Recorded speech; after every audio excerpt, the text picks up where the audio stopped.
ಕೃಷ್ಣದೇವರಾಯರಿಗೆ, ಮಹಾರಾಜ ಕೃಷ್ಣದೇವರಾಯರಿಗೆ. ಇವತ್ ಮಹಾರಾಜರು ಮಹಾರಾಣಿಯರ ಜೊತೆ ದರ್ಬಾರಿಗೆ ಬರ್ತಾ ಇದಾರಲ್ಲ, ಏನಾದ್ರೂ ಹೊಸ ಸಮಾಚಾರ ಇದೆಯಾ? ನಾವು ಕೂಡ ಚಕಿತರಾಗಿದ್ದೇವೆ ರಾಮಕೃಷ್ಣ. ನಮ್ಮ ಮನದಲ್ಲೂ ಕೂಡ ಅದೇ ವಿಚಾರವಿದೆ. ಮಹಾರಾಜ ಕೃಷ್ಣದೇವರಾಯರಿಗೆ, ಮಹಾರಾಜ ಕೃಷ್ಣದೇವರಾಯರಿಗೆ.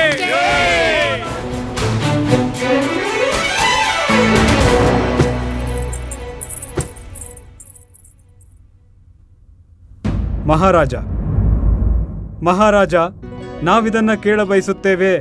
ಇವತ್ತಿನ ದಿನ ವಿಶೇಷ ಆಯೋಜನೆವಿದೆಯೇ ಅಥವಾ ಪ್ರಜೆಗಳಿಗಾಗಿ ಏನಾದರೂ ವಿಶೇಷ ಘೋಷಣೆ ಇದೆಯೇ ಮಹಾರಾಜ? ಹೌದು ಮಹಾಮಂತ್ರಿಗಳೇ, ಇಂದಿನ ದಿವಸ ವಿಶೇಷತೆಯಂತೂ ಇದೆ. ಇವತ್ತಿನ ನಮ್ಮ ರಾಜ ದರ್ಬಾರಿಗೆ ನಮ್ಮ ಪಂಡಿತ ರಾಮಕೃಷ್ಣರು ಸಮಯಕ್ಕಿಂತ ಮೊದಲೇ ಉಪಸ್ಥಿತರಾಗಿರುವರು.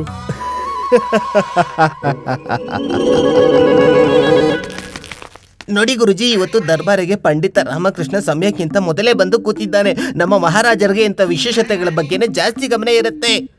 ಬೇಗ ಬಂದಿದ್ದಾನೆ ಅನ್ನೋ ಕಾರಣಕ್ಕೆ ಮಹಾರಾಜರು ಪುರಸ್ಕಾರ ಬಹುಮಾನ ಕೊಡ್ತಾರೇನೋ. ಪುರಸ್ಕಾರಗಳ ಮೇಲೆ ಪುರಸ್ಕಾರ, ಪುರಸ್ಕಾರಗಳ ಮೇಲೆ ಪುರಸ್ಕಾರ ಅವನಿಗೆ ಮಾತ್ರ ಕೊಡ್ತಾನೆ ಇರ್ತಾರೆ. ಮತ್ ನಿಮಗೆ ಕತ್ತೆ ಬಾಲ ಅಷ್ಟೇ. ಪಂಡಿತ ರಾಮಕೃಷ್ಣ, ಬೇಜಾರು ಮಾಡಿಕೊಳ್ಳೋ ಯಾವುದೇ ಅವಶ್ಯಕತೆ ಇಲ್ಲ. ನಾವಂತೂ ಪರಿಹಾಸ್ಯ ಮಾಡುತ್ತಿದ್ದೆವು ಅಷ್ಟೇ. ಹಾಗೆ ಇವತ್ತಿನ ಒಂದು ಹೊಸ ಘೋಷಣೆಯನ್ನು ಮಾಡ ಹೊರಟಿದ್ದೇವೆ. ನಿಮ್ಮೆಲ್ಲರಿಗೂ ಗೊತ್ತಿರುವ ಹಾಗೆಯೇ ಪ್ರತಿ ವರ್ಷದಂತೆ ಮಕರ ಸಂಕ್ರಾಂತಿಯಂದು ಕಾಳಿ ಮಾತೆಯ ಪೂಜೆ ಆಯೋಜನೆ ಮಾಡುತ್ತೇವೆ. ನಾವು ಆ ಸಂದರ್ಭದಲ್ಲಿ ಮಾತೆಗೆ ಆಭರಣವನ್ನು ತೊಡಿಸುತ್ತೇವೆ.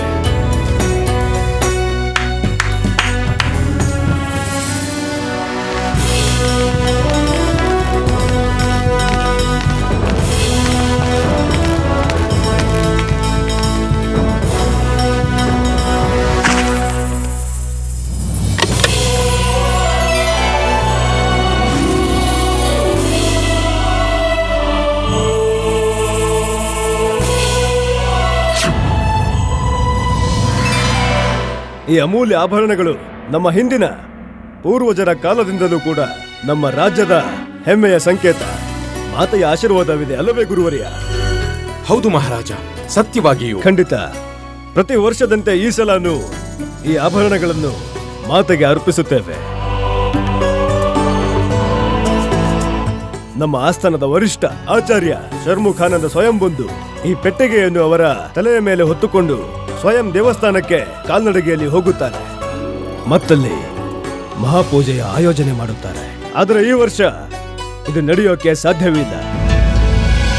ಯಾವುದೋ ಕಾರಣಾಂತರದಿಂದ ಆಚಾರ್ಯ ಶರ್ಮುಖಾನಂದ ನಮ್ಮೊಂದಿಗೆ ಉಪಸ್ಥಿತರಿಲ್ಲ. ಕ್ಷಮಿಸಿ ಮಹಾರಾಜರೇ, ವರ್ಷಾಂತರಗಳಿಂದ ಬಂದಂತಹ ಪರಂಪರೆಯನ್ನ ನಾವು ಹೇಗೆ ನಿಲ್ಲಿಸೋಕೆ ಸಾಧ್ಯವಾಗುತ್ತೆ? ಶರ್ಮುಖಾನಂದನವರು ಬರೋಕೆ ಸಾಧ್ಯ ಇಲ್ಲ ಅಂದ್ರೆ ಮಾತೆಯ ಆಭರಣವನ್ನ ಮಂದಿರದವರೆಗೂ ಯಾರು ತರ್ತಾರೆ? ನೀವೇ ಗುರುವರ್ಯ. ನಿಮ್ಮನ್ನು ಬಿಟ್ಟು ಯಾರು ಇದ್ದಾರೆ ಈ ರಾಜ್ಯದಲ್ಲಿ ಈ ಕಾರ್ಯವನ್ನು ಸಂಪನ್ನ ಮಾಡುವರು? ನಾವು ಬಯಸುತ್ತೇವೆ ನೀವು ಆ ಪೆಟ್ಟಿಗೆಯನ್ನು ಸ್ವಯಂ ನಿಮ್ಮ ತಲೆಯ ಮೇಲೆ ಹೊತ್ತುಕೊಂಡು ಈ ವರ್ಷ ಕಾಲ್ನಡಿಗೆಯಲ್ಲಿ ಆ ಪೆಟ್ಟಿಗೆಯನ್ನು ಹೊತ್ತು ಮಂದಿರದವರೆಗೆ ಹೋಗಿ ಮತ್ತು ಸ್ವಯಂ ಮಹಾಪೂಜೆಯನ್ನು ಸಂಪನ್ನ ಮಾಡಿ ನಾವು ಮತ್ತೆ ನಮ್ಮ ಮಹಾರಾಣಿಯರು ನಿಮ್ಮ ಜೊತೆ ಆ ಮಂದಿರದವರೆಗೆ ಕಾಲ್ನಡಿಗೆಯಲ್ಲಿ ಬರುತ್ತೇವೆ. ಅದರ ಜೊತೆಗೆ ಪರಂಪರೆಯ ಅನುಸಾರ ಮಹಾಪೂಜೆಯ ನಂತರ ಸಿಗುವ ದಾನ ಮತ್ತು ದಕ್ಷಿಣೆಗಳನ್ನು ಈ ವರ್ಷ ನೀವೇ ಸ್ವೀಕರಿಸಬೇಕು ಗುರುವರ್ಯ. ಗುರುಜಿ, ನೀವು ಯಾವ ಸಮಯಕ್ಕೋಸ್ಕರ ಎಷ್ಟು ವರ್ಷಗಳಿಂದ ಕಾಯ್ತಿದ್ರು ಅಂತ ವಿಶೇಷವಾದ ಸಮಯ ತನಗೆ ತಾನೇ ಒದಗಿ ಬಂದಿದೆ. ಇಂಥ ಅವಕಾಶ ಕಳ್ಕೊಬೇಡಿ. ಅವಶ್ಯ ಈ ಅವಕಾಶವನ್ನ ನಾನು ಯಾರಿಗೂ ಬಿಟ್ಕೊಡಲ್ಲ.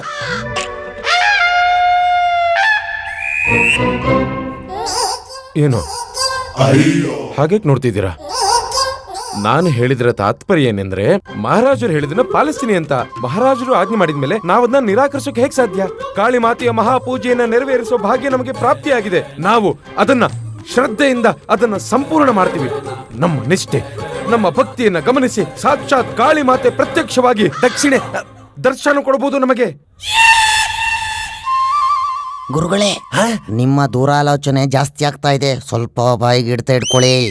ಕ್ಷಮಿಸಿ ಮಹಾರಾಜರೇ, ಮಾತೆಯ ಆಭರಣ ಇರೋ ಪೆಟ್ಟಿಗೆಯನ್ನ ನಾವೇನೋ ತಲೆ ಮೇಲೆ ಹೊತ್ತು ತರ್ತೀವಿ. ಆದರೆ ಮಹಾಪೂಜೆ ಸಂಪೂರ್ಣ ಕೆಲಸವನ್ನ ನಾವು ಹೇಗ್ ಮಾಡೋದು ಮಹಾರಾಜ? ನೀವು ಅದರ ಬಗ್ಗೆ ಯೋಚಿಸಬೇಡಿ ಗುರುಗಳೇ. ನೀವು ಆಭರಣ ಇರೋ ಪೆಟ್ಟಿಗೆಯನ್ನು ಹೊತ್ತು ನಿಮ್ಮ ಯಾತ್ರೆಯನ್ನು ಪ್ರಾರಂಭ ಮಾಡಿ. ನಾನು ನೀವೆಲ್ಲ ದೇವಸ್ಥಾನ ತಲುಪುವ ಮೊದಲೇ ಮಹಾಪೂಜೆಯ ಎಲ್ಲಾ ವ್ಯವಸ್ಥೆ ಮಾಡಿರ್ತೀನಿ. ನೀವು ಅಲ್ಲಿಗೆ ತಲುಪಿದ ನಂತರ ನಿಮ್ಮ ಮಹಾಪೂಜೆಯನ್ನು ಸಂಪೂರ್ಣ ಮಾಡಿ. ಅದ್ಭುತ ಪಂಡಿತ ರಾಮಕೃಷ್ಣ, ನಾವು ನಿಮ್ಮ ಆಲೋಚನೆಯನ್ನು ಪರಿಗಣಿಸುತ್ತೇವೆ. ಮಹಾಮಂತ್ರಿಗಳೇ, ಮಹಾರಾಜ, ಈ ಶೋಭಾಯಾತ್ರೆಯ ಸಂಪೂರ್ಣ ವ್ಯವಸ್ಥೆ ಮತ್ತು ಸುರಕ್ಷತೆಯನ್ನಂತೂ ನೀವೇ ನೋಡಿಕೊಳ್ಳಬೇಕು. ನೀವು ನಿಶ್ಚಿಂತರಾಗಿ ಮಹಾರಾಜ. ಮಹಾರಾಜ, ನಡೀರಿ ಗುರುಗಳೇ, ಇನ್ನು ಮಹಾಪೂಜೆಗೆ ಬೇಕಾಗಿರೋ ಪೂಜಾ ಸಾಮಗ್ರಿಗಳ ದೊಡ್ಡ ಪಟ್ಟಿ ಮಾಡೋ ಸಮಯ ಬಂದಿದೆ.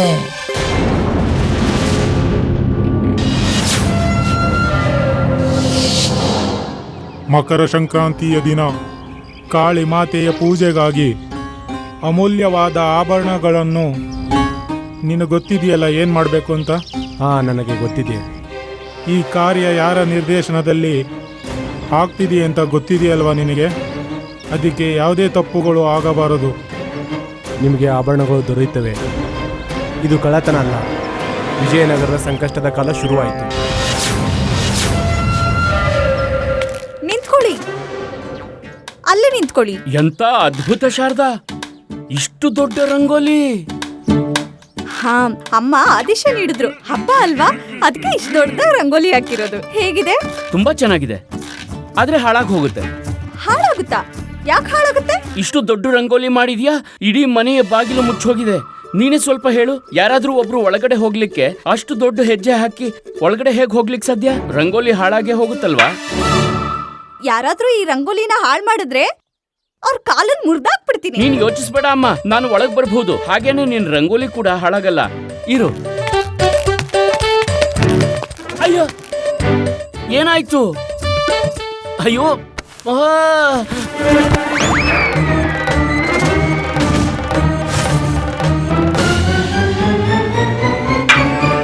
ಇವಾಗ ಮಾತೆಗೆ ಪ್ರಣಾಮ ಮಾಡಿ. ಅಯ್ಯೋ, ಬರೀ ಪ್ರಣಾಮ ಏನಮ್ಮ, ನಾನಿಲ್ಲಿ ಸಾಷ್ಟಾಂಗ ದಂಡನೆ ಮಾಡ್ತಿದ್ದೀನಿ.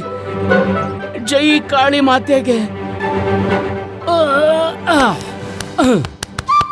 ಅಯ್ಯೋ ಅಮ್ಮ, ತುಂಬಾ ಹೊಟ್ಟೆ ಹಸಿತಾ ಇದೆ. ಇಲ್ಲಿ ನೋಡಿದ್ರೆ ಮನೆ ಒಳಗಡೆ ನಾನೇ ಹೋಗಕ್ಕಾಗ್ತಿಲ್ಲ. ಏನ್ ಮಾಡ್ಲಿ? ಏನೂ ಆಗಲ್ಲ. ಹಬ್ಬ ಮುಗಿಯೋವರೆಗೂ ಒಳಗಡೆ ಬರೋ ಅವಶ್ಯಕತೆ ಏನಿಲ್ಲ. ಹೊರಗಡೆನೆ ಇರಿ, ಹೊರಗಡೆನೆ ಸ್ನಾನ ಮಾಡಿ, ಅಲ್ಲೇ ಊಟ ಮಾಡಿ. ರಂಗೋಲಿ ಮಾತ್ರ ಹಾಳು ಮಾಡ್ಬೇಡಿ. ಶಾರದಾ, ನನಗ್ ತುಂಬಾ ಹೊತ್ತಿಂದ ಹೊಟ್ಟೆ ಹಸಿತಾ ಇದೆ. ಅಲ್ಲಿ ದೇವಸ್ಥಾನಕ್ಕೆ ಹೋಗಿ ಮಹಾಪೂಜೆಯ ವ್ಯವಸ್ಥೆ ಮಾಡ್ಬೇಕಾಗಿದೆ. ನನ್ ಮನೆಗೆ ಒಳಗಡೆನೆ ಪ್ರವೇಶ ಮಾಡಕ್ ಆಗ್ತಿಲ್ಲ. ಒಳಗ್ ಬಿಡು, ಊಟ ಮಾಡ್ಬೇಕು.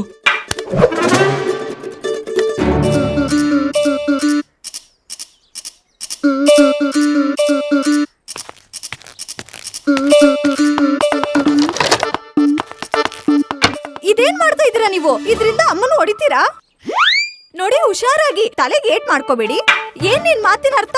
ತಲೆಗೆ ಮಾತ್ರ ಬೀಳ್ಬಾರ್ದಾ? ಬೇರೆ ಕಡೆ ಬಿದ್ರೆ ನಡೆಯುತ್ತಾ? ಅಮ್ಮ ನೋಡಿ, ನೀವು ಲಾಠಿ ಇಟ್ಕೊಂಡಿದ್ದೀರಾ ಅಂತ ಇವರು ದೊಣ್ಣೆ ಎತ್ಕೊಂಡಿದ್ದಾರೆ. ನಿಮ್ ಜೊತೆ ದ್ವಂದ್ವ ಮಾಡ್ಬೇಕಂತಾನೆ ಕಾಯ್ತಿರೋ ಹಾಗಿದೆ.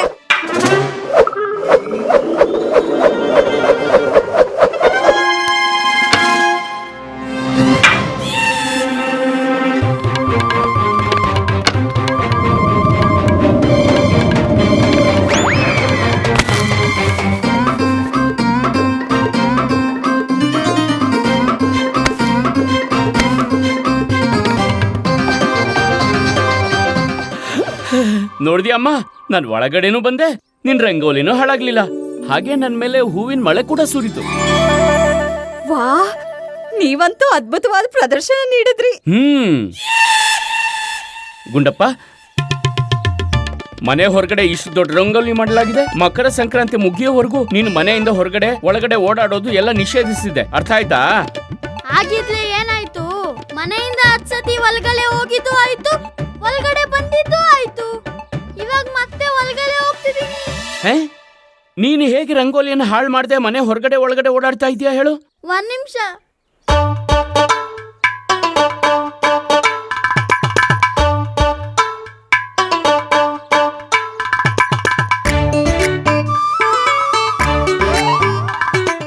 ನೋಲ್ದಾ? ಹೀಗೆ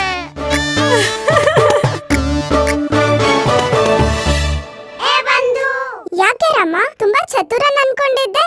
ವ್ಯರ್ಥವಾಗಿ ಕಲಾ ಪ್ರದರ್ಶನ ಮಾಡ್ತಿದ್ದೆ. ನಿನಗಿಂತ ಚತುರನಾಗಿದ್ದಾನೆ ಈ ಗುಂಡಪ್ಪ. ಬಾಯ್ ಮುಚ್ಚು. ದೊಡ್ಡ ದೊಡ್ಡ ಯೋಚನೆ ಇರೋರ್ಗೆ ಈ ರೀತಿ ಚಿಕ್ಕ ಚಿಕ್ಕ ತೊಂದರೆಗಳು ಬರ್ತಿರುತ್ತೆ. ಇರ್ಲಿ ಬಿಡು, ಇರ್ಲಿ ಬಿಡು. ನಾನು ಹಾಗೆ ಶಾರದನ ಮನ್ಸ್ವಲ್ಸೋದಕ್ಕೆ ಪ್ರಯತ್ನ ಪಟ್ಟೆ.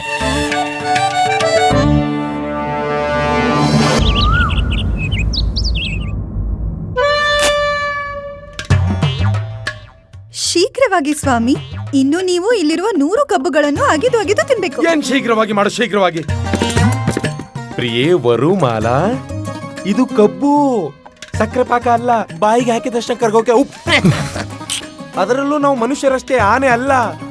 ಒಂದೇ ಸಲ ನುಂಗ್ ಹಾಕೋಕೆ. ಆದ್ರೆ ನೀವಿದನ್ನ ತಿನ್ಲೇಬೇಕಲ್ಲ ಸ್ವಾಮಿ.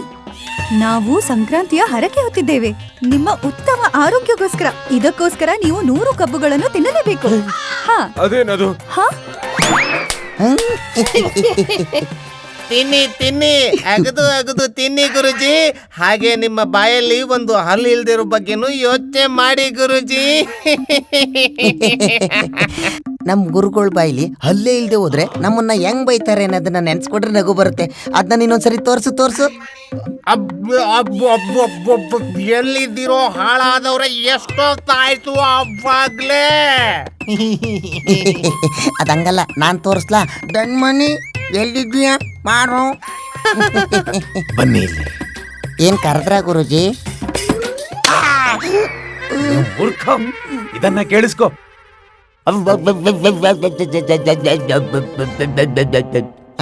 ನೀವೇನ್ ಹೇಳಿದ್ರಿ ನಂಗೆ ಅರ್ಥ ಆಗ್ಲಿಲ್ಲ ಗುರುಜಿ. ಅದನ್ನೇ ಅರ್ಥ ಮಾಡಿಸುವ ಪ್ರಯತ್ನ ಮಾಡುತ್ತಿರುವುದು. ಏನಾದ್ರೂ ಹೆಚ್ಚು ಕಮ್ಮಿ ಆದ್ರೆ ನಾಳೆ ಮಹಾಪೂಜೆಯ ಮಂತ್ರ ಉಚ್ಚಾರಣೆಯನ್ನು ಹೇಗೆ ಮಾಡಲಿ? ಇವಾಗ ಅರ್ಥವಾಯಿತೇ? ಪ್ರಿಯವರು, ನಮ್ಮ ಮೇಲೆ ದಯೆ ತೋರಿಸು.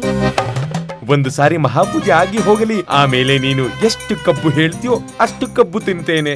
ನಿಮ್ಮ ಆಜ್ಞೆ ಸ್ವಾಮಿ, ನಾವು ನಿಮ್ಮ ಮಾತನ್ನು ಒಪ್ಪುತ್ತೇವೆ. ಆದರೆ ಮಹಾಪೂಜೆಯ ನಂತರ ನೀವು 200 ಕಬ್ಬುಗಳನ್ನು ತಿನ್ನಬೇಕಾಗುತ್ತದೆ.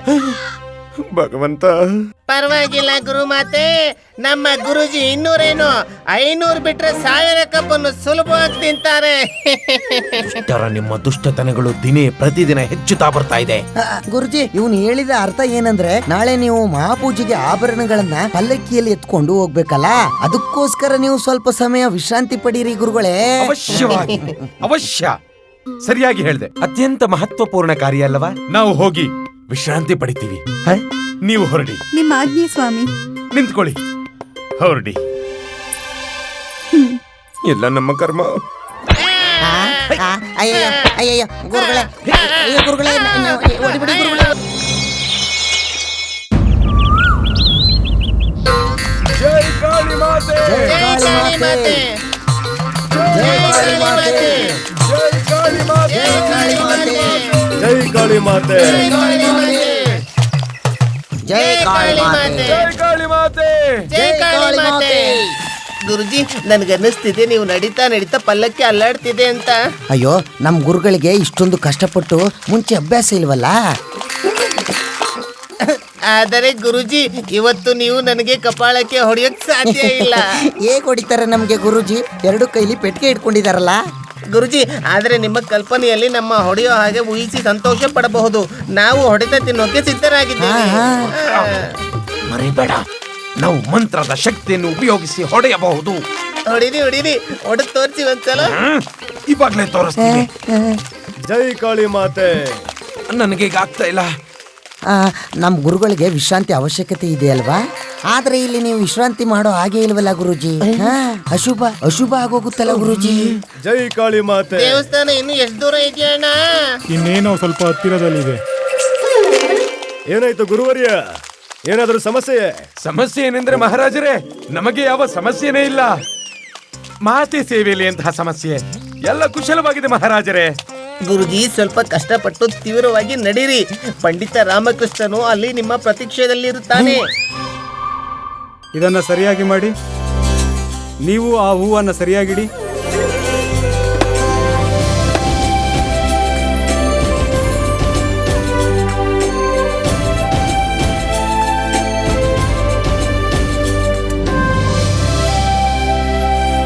ಎಲ್ಲ ವ್ಯವಸ್ಥೆ ಆಗಿದೆ ಮಂತ್ರಿಗಳೇ. ಮಹಾರಾಜ ಮತ್ತು ಎಲ್ಲರ ಆಗಮನದ ಪ್ರತೀಕ್ಷೆಯಲ್ಲಿದ್ದೇವೆ ಅಷ್ಟೇ. ಕೆಲವೊಂದು ಕಾರಣಾಂತರಗಳಿಂದ ಅವರು ಬರುವುದು ತಡವಾಗೋದು. ನಾವು ಕೂಡ ಹೋಗಿ ಶೋಭಯಾತ್ರೆಯ ಬಗ್ಗೆ ವಿಚಾರಿಸಿ ಬರುತ್ತೇವೆ. ನಮ್ಮ ಅವಶ್ಯಕತೆ ಏನಾದರೂ ಸಂಭವಿಸಬಹುದು. ಆಗ್ಲಿ ಮಂತ್ರಿಗಳೇ, ಅಲ್ಲಿವರೆಗೂ ತಾಯಿಯ ಚರಣಗಳಲ್ಲಿ ಪ್ರಾರ್ಥನೆ ಮಾಡ್ತಾ ಇರ್ತೇನೆ. ಸರಿ, ಆಗ್ಲಿ.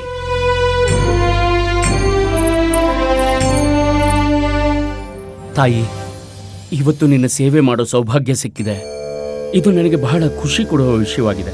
ಇವತ್ತಿನ ದಿನ ತುಂಬಾ ಅತ್ಯುನ್ನತ ದಿನವಾಗಿದೆ.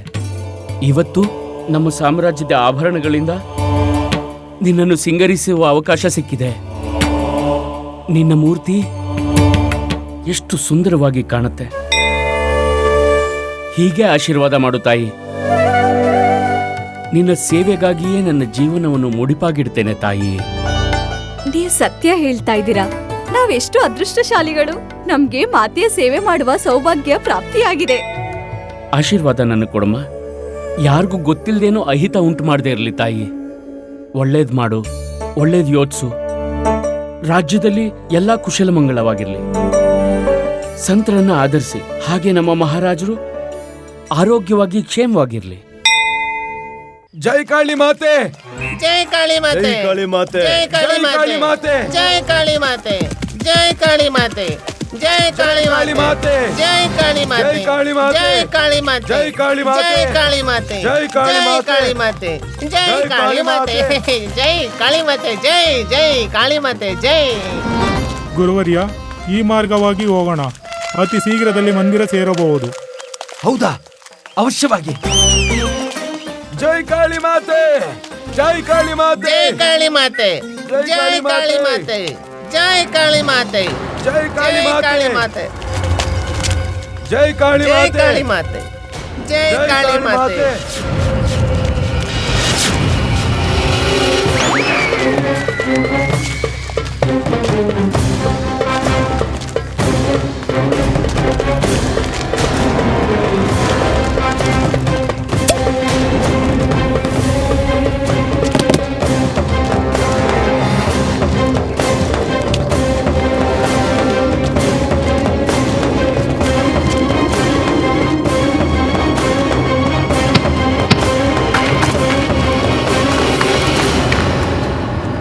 ಮಹಾಮಂತ್ರಿಗಳೇ, ಈ ಹೊಗೆ ಎಲ್ಲಿಂದ ಬರುತ್ತಿದೆ? ನಮಗೂ ತಿಳಿಯುತ್ತಿಲ್ಲ ಮಹಾರಾಜ.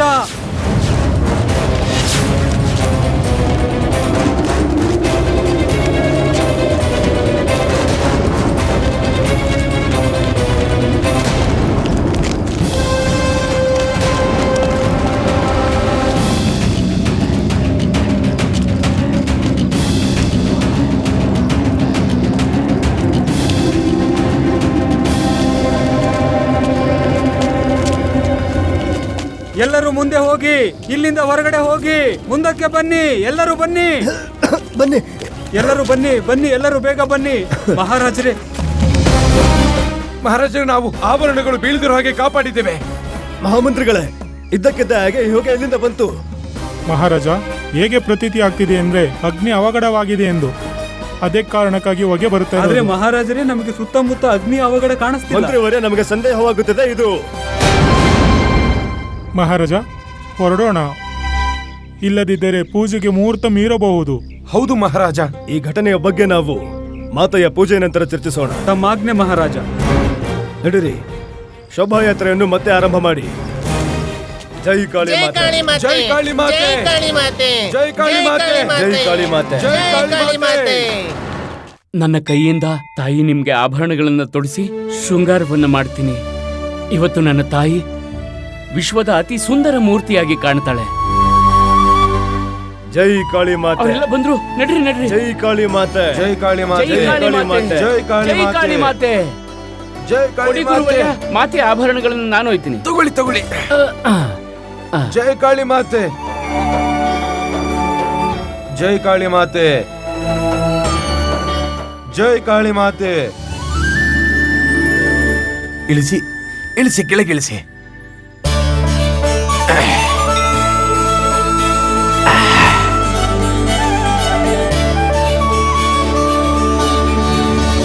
ಸರ್ವಪ್ರಥಮವಾಗಿ ಮಾತೆ ಆಭರಣಗಳನ್ನು ಪೆಟ್ಟಿಗೆಯಿಂದ ಹೊರತೆಗೆದು ತಟ್ಟೆಯಲ್ಲಿ ಶೃಂಗಾರಗೊಳಿಸಲಾಗುತ್ತದೆ.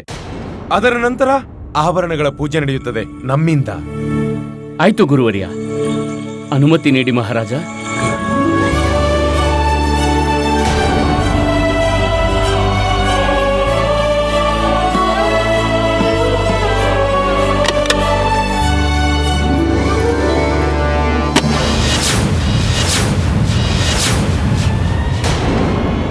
ಮಹಾರಾಜ, ಪೆಟ್ಟಿಗೆಯಲ್ಲಿ ಏನೂ ಇಲ್ಲ.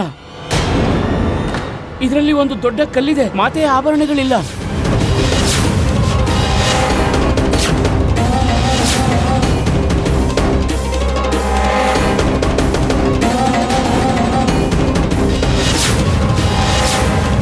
ಕಳ್ಳತನ!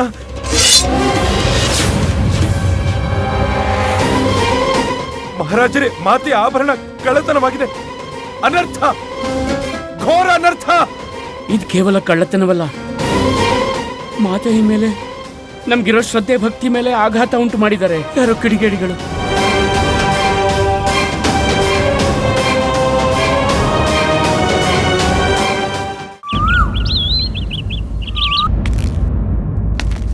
ಮಾತೆಯ ಆಭರಣ ಹೇಗೆ ಕಳವಾಯ್ತು?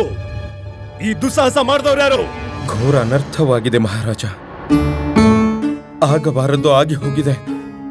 ಮಾತೆಯ ಆಭರಣ ಕಳುವು. ಮಾತೆಯ ಆಭರಣ ವಿಜಯನಗರ ರಾಜ್ಯಕ್ಕೆ ಮಾತೆಯ ಆಶೀರ್ವಾದದ ಪ್ರತೀಕ. ಅದು ಹೇಗೆ ಕಳುವಾಗಲು ಸಾಧ್ಯ? ನಾವದೆಷ್ಟು ಭಕ್ತಿ ಹಾಗೂ ಶ್ರದ್ಧೆಯಿಂದ ಕೊಂಡೊಯ್ಯುತ್ತಿದ್ದೆವು ಆಭರಣದ ಪೆಟ್ಟಿಗೆಯನ್ನ. ನಾವಂತೂ ಇದನ್ನ ಸಹಿಸಲಾರೆವು ಗುರುವರ್ಯ. ಹೇಗಾಯ್ತೋ ಇದು? ನಮ್ಮಿಂದ ನಮ್ಮ ರಾಜ್ಯವನ್ನೇ ಕಸಿದುಕೊಂಡರೆ ಅದನ್ನು ನಾವು ಸಹಿಸಿಕೊಳ್ಳಬಹುದೇ? ಒಬ್ಬ ಶತ್ರುವಿನ ಕೈಯಿಂದ ಒಂದೊಮ್ಮೆ ನಮ್ಮ ವಧೆ ಆದರೆ ಅದನ್ನು ನಾವು ಸಹಿಸಿಕೊಳ್ಳಬಹುದೇ? ಇದು ಅದಕ್ಕಿಂತಲೂ ಘೋರ ಅಪರಾಧವಾಗಿದೆ. ನಮ್ಮಿಂದ ನಮ್ಮ ರಾಜ್ಯವನ್ನು ಹಾಗೂ ನಮ್ಮ ರಾಜ್ಯದ ಗೌರವವನ್ನು ಕಸಿದುಕೊಳ್ಳಲಾಗಿದೆ. ಮಾತೆಯ ಘನತೆ ಗೌರವಗಳನ್ನು ಕಸಿಯಲಾಗಿದೆ. ಹಾಗೂ ಇದು ನಮ್ಮ ಪಾಲಿಗೆ ಅಸಹನೀಯ. ನಮಗೆ ತಿಳಿಯುತ್ತಿಲ್ಲ ಈಗೇನು ಮಾಡುವುದು ಎಂದು. ಏನು ಮಾಡುವುದು ಈಗ ಗುರುವರ್ಯ? ಮಹಾರಾಜ, ನಮಗೆ ತಿಳಿಯುತ್ತಿಲ್ಲ ಮಹಾರಾಜ. ನಮ್ಮಿಂದ ಎಂದು ಹೇಗೆ ಯಾವ ಲೋಪವಾಗಿದೆ? ನಾವ್ಯಾವ ಘೋರ ಪಾಪ ಮಾಡಿದ್ದೇವೆ ನಮಗೆ ಈ ದಂಡನೆ ಸಿಗಲು? ಮಾತೆ ನಮ್ಮ ಮೇಲೆ ಏಕೆ ಕೋಪಗೊಂಡಿದ್ದಾಳೆ? ಇದೆಂತ ಮಾತು ಗುರುವರ್ಯ? ಮಾತೆ ನಮ್ಗೆ ಯಾವ ದಂಡನೆ ನೀಡಿಲ್ಲ. ಮಾತೆ ಆಗಿರ್ತಾಳೆ. ಅವಳೆಂದು ತನ್ನ ಮಕ್ಕಳ ಮೇಲೆ ಕೋಪಗೊಳ್ಳೋದಿಲ್ಲ. ಕ್ಷಮಿಸ್ಬೇಕು, ನಮ್ಮ ತಪ್ಪಿಂದಲೇ ಆಭರಣ ಕಳವಾಗಿದೆ. ಹೇಗೆ ಸಂಭವವಾಗಲು ಸಾಧ್ಯ ಪಂಡಿತ ರಾಮಕೃಷ್ಣ? ಆಭರಣದ ಪೆಟ್ಟಿಗೆ ನಮ್ಮ ಶಿರದ ಮೇಲಿತ್ತು. ಅದನ್ನು ತೆರೆದು ಅದರಿಂದ ಯಾರು ಆಭರಣ ದೋಚಲು ಸಾಧ್ಯ? ಅದು ನಿರಂತರ ನಮ್ಮ ಶಿರದ ಮೇಲೆ ಇತ್ತು. ನಾವು ಒಂದು ಕ್ಷಣವೂ ಅದನ್ನು ನಮ್ಮ ಶಿರದ ಮೇಲಿಂದ ಇಳಿಸಲಿಲ್ಲ. ಮಹಾರಾಜ, ನಾವು ಸಂಪೂರ್ಣವಾಗಿ ಜಾಗೃತೆಯಿಂದಿದ್ದೆವು. ಮಹಾರಾಜ, ಆಭರಣವನ್ನು ಪೆಟ್ಟಿಗೆಯಿಂದ ಹೊರ ತೆಗೆದೇ ಇಲ್ಲ. ಸಂಪೂರ್ಣವಾಗಿ ಪೆಟ್ಟಿಗೆಯನ್ನೇ ಕಳವು ಮಾಡಲಾಗಿದೆ. ನಿಜವಾದ ಪೆಟ್ಟಿಗೆಯನ್ನ ಕಳ್ತನ ಮಾಡಿ ಆ ಜಾಗದಲ್ಲಿ ಒಂದು... ಪಂಡಿತ ರಾಮಕೃಷ್ಣ, ಆದರೆ ಇದೆಲ್ಲ ಹೇಗೆ ಸಂಭವ? ಚತುರತೆಯ ಕಾರ್ಯವಿದು ಮಂತ್ರವರ್ಯ. ದೃಷ್ಟಿ ಭ್ರಮಣೆ ಮಾಡಲಾಗಿದೆ, ಒಬ್ಬ ಜಾದೂಗರನ ರೀತಿ. ಗುರುವರ್ಯ, ನೀವು ನನಗೆ ತಿಳಿಸುವಿರಾ, ಆ ಮಾರ್ಗದಲ್ಲಿ ಏನಾದರೂ ಆಕಸ್ಮಿಕ ಘಟನೆ ನಡೀತಾ? ಏನಾದರೂ ಅಸಾಮಾನ್ಯ ಒಂದು ಅಡಚಣೆ? ಇಲ್ಲ. ಆ ರೀತಿ ಯಾವ ಘಟನೆಯೂ ಅಲ್ಲಿ ನಡೆಯಲಿಲ್ಲ.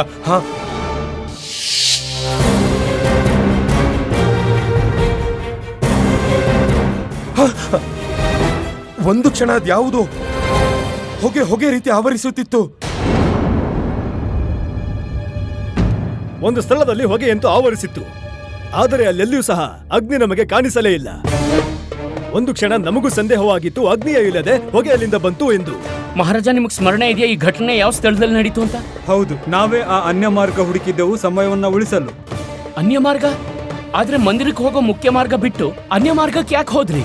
ಆ ಕೋತ್ವಾಲ್ ಸೋಮಯ್ಯನವರು ಸ್ವಯಂ ನಮಗೆ ಆ ಮಾರ್ಗದ ಬಗ್ಗೆ ತಿಳಿಸಿದ್ರು ಮತ್ತು ಅದರಿಂದ ಸಮಯ ಉಳಿಯುತ್ತೆ ಅಂತ. ಅದು ನಡೀತಾ ನಾವು ಆಯಾಸಗೊಂಡಿದ್ದೆವು. ಅದಕ್ಕೆ ನಾವು ಅವನ ಮಾತಿಗೆ ಒಪ್ಕೊಂಡ್ವಿ. ಇಲ್ಲ ಗುರುವರ್ಯ, ಇಲ್ಲ. ಒಂದೊಮ್ಮೆ ನೀವು ಆಯಾಸಗೊಳ್ಳದಿದ್ರು ನೀವು ಅದೇ ಮಾರ್ಗದಲ್ಲಿ ಹೋಗ್ಬೇಕಿತ್ತು. ಇದರಲ್ಲಿ ನಿಮ್ ದೋಷ ಇಲ್ಲ. ಈಗೆಲ್ಲವೂ ಸ್ಪಷ್ಟವಾಗಿ ತಿಳಿದಿದೆ. ನಿಮ್ಮ ಮಾತಿನ ಅರ್ಥ ಇದೇ ಏನು ಪಂಡಿತ ರಾಮಕೃಷ್ಣ? ಆ ಸೋಮಯ್ಯ...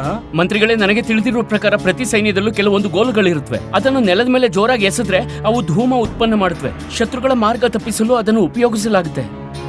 ಅವಶ್ಯವಾಗಿ ಇದು ಸತ್ಯನೇ? ಹಾಗೂ ಇಂಥ ಉಂಡೆಗಳು ಸಾಮಾನ್ಯ ಸೈನಿಕರ ಹತ್ರ ಇರಲ್ಲ. ಅದನ್ನ ಇಟ್ಕೊಳ್ಳೋ ಅಧಿಕಾರ ಕೇವಲ ಉನ್ನತ ಸ್ಥಾನದಲ್ಲಿ ಕಾರ್ಯನಿರ್ವಹಿಸೋ ಜನರಿಗೆ ಮಾತ್ರ ಇರುತ್ತೆ. ಹೌದು ಪಂಡಿತ ರಾಮಕೃಷ್ಣ, ಅದು ಯಾವುದೋ ಉನ್ನತ ಸ್ಥಾನದವನ ಹತ್ರ ಮಾತ್ರ ಇರುತ್ತೆ. ಅರ್ಥ...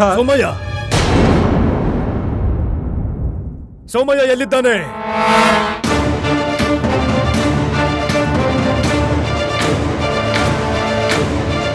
ಮಹಾರಾಜ, ನಮ್ಮ ರಾಜ್ಯದಿಂದ ಹೊರಹೋಗುವ ಎಲ್ಲಾ ಮಾರ್ಗ ಮತ್ತು ಗಡಿಗಳನ್ನು ಈಗಲೇ ಮುಚ್ಚಿಸುತ್ತೇವೆ.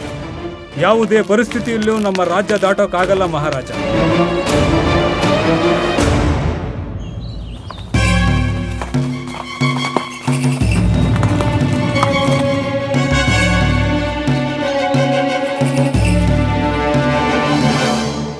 ನೀನು ಅಸಂಭವವಾದ ಕಾರ್ಯವನ್ನು ಸಂಭವ ಮಾಡಿದೆ ಶ್ರೀನಾಥ್. ನಿನ್ನ ಕುಶಲತೆ ಹಾಗೂ ಚತುರತೆಯನ್ನು ಎಷ್ಟು ಪ್ರಶಂಸೆ ಮಾಡಿದರೂ ಕಡಿಮೆಯೇ. ತೆಗೆದುಕೋ ನಿನ್ನ ಪುರಸ್ಕಾರವನ್ನು. ಸೋಮಯ್ಯನಿಗೆ ಇಷ್ಟೊಂದು ದುಸ್ಸಾಹಸ, ಇಷ್ಟೊಂದು ದೊಡ್ಡ ವಿಶ್ವಾಸ ದ್ರೋಹ. ಅವನು ಯಾವುದೇ ರಾಜ್ಯದಲ್ಲಿ ಅವಿತಿರ್ಲಿ, ಅವನು ಪಾತಾಳ ಲೋಕದಲ್ಲೇ ಇರಲಿ, ನಮಗೆ ಸೋಮಯ್ಯ ಬೇಕು ಕೊತ್ವಾಲರೇ. ಸೋಮಯ್ಯನನ್ನು ಹುಡುಕಿ ನಮ್ಮ ಸಮಕ್ಷ ಪ್ರಸ್ತುತಪಡಿಸಿ. ನಿಮ್ಮಾಜ್ಞೆ ಮಹಾರಾಜ. ವಿಜಯನಗರ ರಾಜ್ಯದ ಮೂಲೆ ಮೂಲೆ ಹುಡುಕಿ ಸೋಮಯ್ಯ ತಪ್ಪಿಸ್ಕೊಂಡು ಹೋಗ್ಬಾರ್ದು. ಹೋಗೆ. ಸಾಧ್ಯವಿಲ್ಲ ಗುರುವರ್ಯ. ಈಗ ಸೋಮಯ್ಯ ಇರ್ಲಿ, ಅವನ ಬಗ್ಗೆ ಒಂದು ಸಣ್ಣ ಸುಳಿವು ಕೂಡ ಸಿಗೋದಿಲ್ಲ. ಮಹಾರಾಜ, ನನ್ನ ಪ್ರಕಾರ ಸೋಮಯ್ಯ ಒಬ್ನೇ ಈ ಕಾರ್ಯ ಮಾಡಿರೋದಕ್ಕೆ ಸಾಧ್ಯನೇ ಇಲ್ಲ, ಸಂಭವವೂ ಇಲ್ಲ. ಖಂಡಿತ ಅವನ ಜೊತೆ ಯಾರೋ ಇದ್ದಾರೆ. ಅವರು ವಿಜಯನಗರದ ನಿವಾಸಿ ಖಂಡಿತ ಅಲ್ಲ.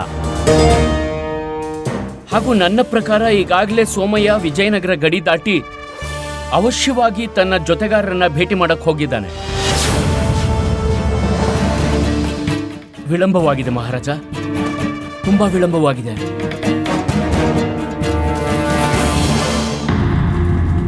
ಶ್ರೀನಾಥ್, ನೀನೇನು ಮಾತನಾಡಬೇಡ, ನಾವು ಇದನ್ನು ನಿಭಾಯಿಸುತ್ತೇವೆ. ಏಯ್ ಸೋಮಯ್ಯನವರೇ, ನೀವು ಏನ್ ನಡೀತಾ ಇದೆ ಇಲ್ಲಿ? ಗಡಿಗಳ ರಕ್ಷಣೆ ಇದೇ ರೀತಿ ಮಾಡೋದಾ ನೀವು? ನಿಮ್ಮೆಲ್ಲರ ಶಿರ ದೇಹದಿಂದ ಬೇರೆ ಮಾಡ್ಬಿಡ್ತೀನಿ, ಗೊತ್ತಿಲ್ವಾ ನಿಮ್ಗೆ? ಮಹಾಕಾಳಿಯ ಶೃಂಗಾರದ ಆಭರಣಗಳು ಕಳ್ಳತನವಾಗಿದೆ. ನೀವಿಲ್ಲಿ ವಿಶ್ರಾಂತಿ ಪಡಿತಿದ್ದೀರಾ? ಕ್ಷಮಿಸಿ ಮಹಾಸೇನ, ನಾವು ಜಾಗೃತೆಯಿಂದ ಇರ್ತೀವಿ. ಸರಿ, ರಾಜ್ಯದ ಗಡಿಯನ್ನು ಅಭೇದ್ಯಗೊಳಿಸಿ. ನಮಗೆ ಈಗ ತಾನೇ ಗುಪ್ತ ಸೂಚನೆ ಸಿಕ್ಕಿದೆ. ನಾನು ಅದನ್ನು ದೃಢೀಕರಿಸಿಕೊಂಡು ಬರುತ್ತೇನೆ. ನೀವ್ಯಾರು ನಿಮ್ಮ ಸ್ಥಾನದಿಂದ ಕದಲಬಾರದು. ಅಪ್ಪಣೆ, ತಾವು ನಿಶ್ಚಿಂತೆಯಿಂದ ಇರಿ. ಬನ್ನಿ.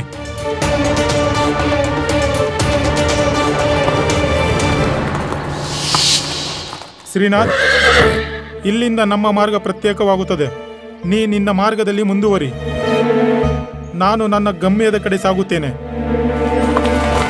ನಿಮ್ಮ ಮಾತಿನ ತಾತ್ಪರ್ಯ ಏನೆಂದರೆ ಪಂಡಿತ ರಾಮಕೃಷ್ಣ, ಮಾತೆ ಆಭರಣ ರಾಜ್ಯದ ಗಡಿ ದಾಟಿ ಹೋಗಿದೆಯೇ, ಅದು ಕಳ್ಳತನವಾಗಿ. ಲಜ್ಜೆಯಾಗಬೇಕು. ಧಿಕ್ಕಾರ ನಮಗೆ. ದುರ್ಭಾಗ್ಯವೇ ಆದ್ರೆ ಇದೇ ಸತ್ಯ ಗುರುವರ್ಯ. ಪಂಡಿತ ರಾಮಕೃಷ್ಣ, ನೀವು ಸ್ಪಷ್ಟಪಡಿಸಿ. ನೀವು ಹೇಗೆ ನಿಖರವಾಗಿ ಹೇಳಬಲ್ಲಿರಿ ಅದು ಈ ಕಾರ್ಯ ರಾಜ್ಯದ ಹೊರಗಿನ ವ್ಯಕ್ತಿಯ ಮಾಡಿದ್ದಾನೆ ಎಂದು? ಮಹಾರಾಜ, ಎರಡು ವಿಷಯವಿದೆ, ಅದನ್ನ ಪೂರ್ಣ ವಿಶ್ವಾಸದಿಂದ ಹೇಳಬಲ್ಲೆ. ಮೊದಲನೇದೇನೆಂದ್ರೆ, ನಿಮ್ಮ ಭಯದಿಂದ ಯಾರಲ್ಲೂ ಇಂತಹ ಕಾರ್ಯ ಮಾಡುವಂತಹ ಧೈರ್ಯ ಇರಲಿಲ್ಲ. ಹಾಗೂ ಎರಡನೇದು, ಈ ರಾಜ್ಯದ ಪ್ರತಿ ವ್ಯಕ್ತಿ, ಅವನು ಸಾಧುವೋ ದುಷ್ಕರ್ಮಿಯೋ, ಸಜ್ಜನನೋ ದುರ್ಜನನೋ, ಅವನಿಗೆ ಮಾತೆಯ ಮೇಲೆ ಅಪಾರ ಭಕ್ತಿ ಇದೆ. ಅವನು ಸ್ವಪ್ನದಲ್ಲೂ ಇಂತಹ ದುಷ್ಕರ್ಮ ಮಾಡುವ ವಿಚಾರವನ್ನು ಮಾಡಲಾರ. ಹಾಗಾದ್ರೆ ಯಾರಾಗಿರ್ಬೋದು? ಯಾರಾಗಿರ್ಬೋದು ಆ ವ್ಯಕ್ತಿ? ಧನಂಜಯ ಅಂತ ಅವ್ರ ಹೆಸರು. ಈ ಇಡೀ ಜಗತ್ತಿಗೆ ಅವರು ಶ್ರೀಮಂತ ವ್ಯಕ್ತಿ. ದೊಡ್ಡ ದೊಡ್ಡ ರಾಜರು ಮತ್ತು ಸುಲ್ತಾನರು ಅವ್ರ ಮುಂದೆ ತಲೆಬಾಗಿಸುತ್ತಾರೆ. ಆದರೆ ಕೃಷ್ಣದೇವರಾಯ ಒಬ್ಬರನ್ನು ಬಿಟ್ಟು ಎಲ್ರಿಗಿಂತ ವಿಭಿನ್ನ. ಸ್ವರ್ಣದ ಮೌಲ್ಯವನ್ನು ಅವರೇ ನಿರ್ಧರಿಸುತ್ತಾರೆ. ದಕ್ಷಿಣ ಭಾರತದ ಸಂಪೂರ್ಣ ವ್ಯಾಪಾರ ಅವರ ಹಿಡಿತದಲ್ಲಿದೆ. ಅವರೇ ಪೂರ್ಣ ಅರ್ಥವ್ಯವಸ್ಥೆಯ ನಿಯಂತ್ರಕರು. ಯಾವಾಗ ಈ ಆಭರಣಗಳನ್ನ ತೆಗೆದುಕೊಂಡು ಕೊಡುತ್ತೇನೋ ಅತಿ ಪ್ರಸನ್ನರಾಗುತ್ತಾರೆ. ತುಂಬ ಸಮಯದಿಂದ ಈ ಆಭರಣಗಳನ್ನ ಪಡೆಯಬೇಕೆಂಬ ಅಭಿಲಾಷೆ ಅವರಿಗಿತ್ತು. ಪ್ರಣಾಮ. ನನಗೆ ಪೂರ್ಣ ವಿಶ್ವಾಸವಿದೆ ಮಹಾರಾಜ.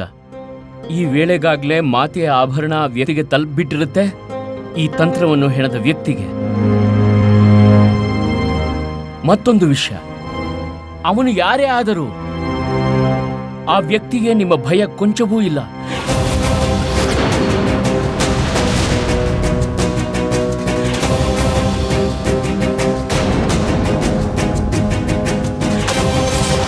ಅವನು ಮೂರ್ಖನೇ ಆಗಿರಲಿ, ಅತ್ಯಂತ ಶಕ್ತಿಶಾಲಿಯಾಗಿರಲಿ, ಆ ವ್ಯಕ್ತಿ ಕೇವಲ ಚಾಲಾಕಿ ಮಾತ್ರವಲ್ಲ, ಅತ್ಯಂತ ಅಹಂಕಾರಿಯೂ ಹೌದು. ಇಂಥ ದುಸ್ಸಾಹಸ ಕೇವಲ ಅಂತಹ ವ್ಯಕ್ತಿ ಮಾತ್ರ ಮಾಡಬಲ್ಲ ಮಹಾರಾಜ. ಈ ಇಡೀ ವಿಶ್ವವೇ ಅವನ ಮುಂದೆ ತಲೆಬಾಗುವುದೆಂಬ ಗರ್ವವುಳ್ಳವನು. ಅವನ ಹೆಸರೇ ಅವನನ್ನು ಪರಿಚಯ ಮಾಡುತ್ತೆ ಮತ್ತು ತಿಳಿದಿದ್ದಾನೆ ಅವನು ಯಾವುದೇ ರಾಜ್ಯದ ಎಲ್ಲಾ ಗಡಿಗಳನ್ನು ದಾಟಿ ಸಾಧಿಸಬಲ್ಲೆನೆಂದು.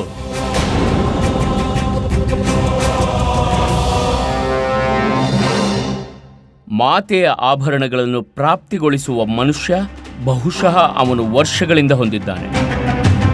ಅವನ ಈ ಅಭಿಲಾಷೆಗೆ ಒಂದಲ್ಲ ಒಂದು ದೊಡ್ಡ ಹಾಗೂ ಮಹತ್ವಪೂರ್ಣವಾದ ಕಾರಣ ಇದ್ದೇ ಇರುತ್ತೆ. ಯಾರಾಗಿರ್ಬೋದು ಆ ವ್ಯಕ್ತಿ?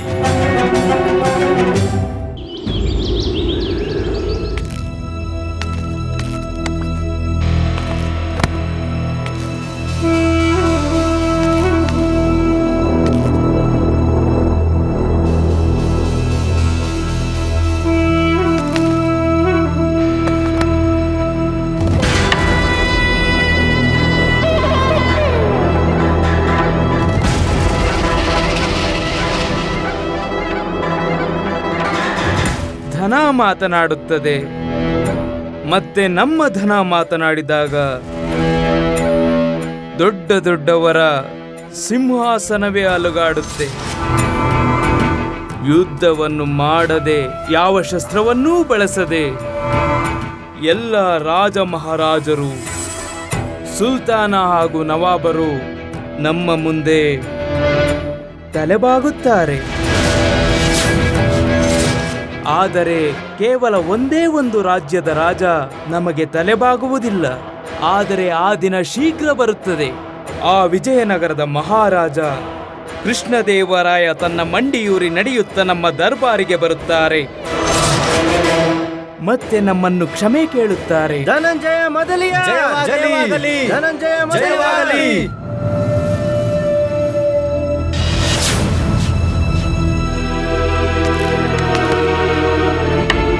ಹೊಂಚು ಹಾಗೂ ಹಿಡಿ, ಇದು ಬಹಳ ಚೆನ್ನಾಗಿ ಗೊತ್ತಿದೆ. ಈ ಚದುರಂಗದಾಟ ಈಗ ಆಟ ಸಮಾಪ್ತಿ.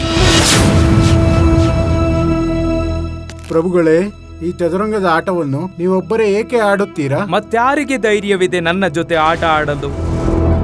ಇಡೀ ವಿಶ್ವದಲ್ಲಿ ಈ ಆಟದಲ್ಲಿ ನನಗೆ ಮಣಿಸಬಲ್ಲವನೆಂದರೆ ಅದು ಕೇವಲ ನಾನು. ಯಾಕೆಂದರೆ ದನ ಮಾತನಾಡುತ್ತೆ. ನನಗೆ ಪ್ರಿಯವಾದದ್ದು ಎರಡೇ. ಒಂದು ನನ್ನ ಸಂಪತ್ತು, ಎರಡನೆಯದು ನನ್ನ ಪುತ್ರ. ಧನ ಮಾತನಾಡುತ್ತೆ, ಆದರೆ ಇದು ನನ್ನ ದೌರ್ಭಾಗ್ಯ. ನನ್ನ ಪುತ್ರ ಮಾತನಾಡುವುದಿಲ್ಲ. ಇದು ನನಗೆ ಅತ್ಯಂತ ಕಷ್ಟಕರವಾದ ವಿಚಾರ. ಧನಂಜಯರೇ, ರಾಯಚೂರಿನ ರಾಜ ತಮ್ಮನ್ನು ಭೇಟಿಯಾಗಲು ಉತ್ಸುಕರಾಗಿದ್ದಾರೆ. ಸರಿ.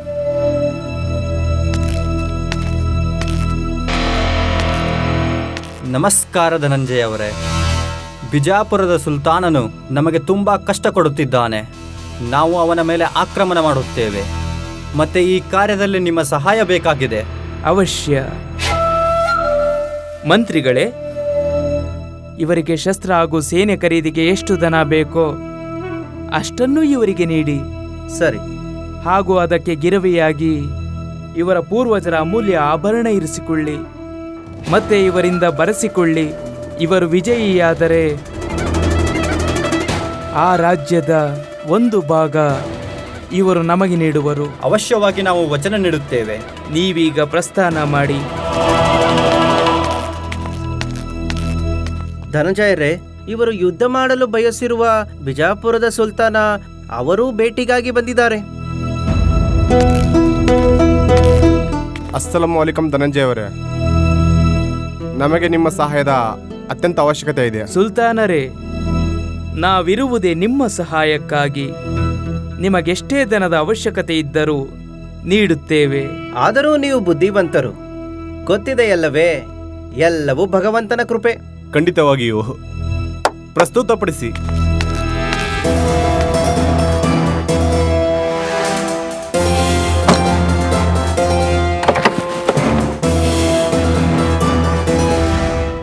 ಇದೆಲ್ಲ ನಮ್ಮ ಸಂಪತ್ತು. ಈ ವಜ್ರ, ಈ ವೈದೂರ್ಯಗಳು, ಈ ಬಂಗಾರದಿಂದ ತುಂಬಿದ ಪೆಟ್ಟಿಗೆ ಕೂಡ. ಇದೆಲ್ಲ ನಿಮ್ಮ ಹತ್ತಿರ ಗಿರುವಿ ಇಡುತ್ತೇವೆ, ಒಪ್ಪಿಕೊಳ್ಳಿ. ಮಂತ್ರಿಗಳೇ, ಮಾನ್ಯ ಸುಲ್ತಾನರೇ, ನಿಮಗಂತೂ ತಿಳಿದೇ ಇದೆ, ನಮ್ಮ ಒಡೆಯ ಧನಂಜಯ ಮೊದಲಿಯಾರ್ ಇವರ ಬಳಿ ಧನಕ್ಕೆ ಯಾವ ಕೊರತೆಯೂ ಇಲ್ಲ. ನಾವು ಬಹಳ ಚೆನ್ನಾಗಿ ತಿಳಿದಿದ್ದೇವೆ ಮಂತ್ರಿಗಳೇ. ಅಲಂದುಲಿಲ್ಲ ಧನಂಜಯ ಅವರೇ, ಈ ಯುದ್ಧದಲ್ಲಿ ಅವನು ಸೋಲುವುದು ಶತಸಿದ್ಧ.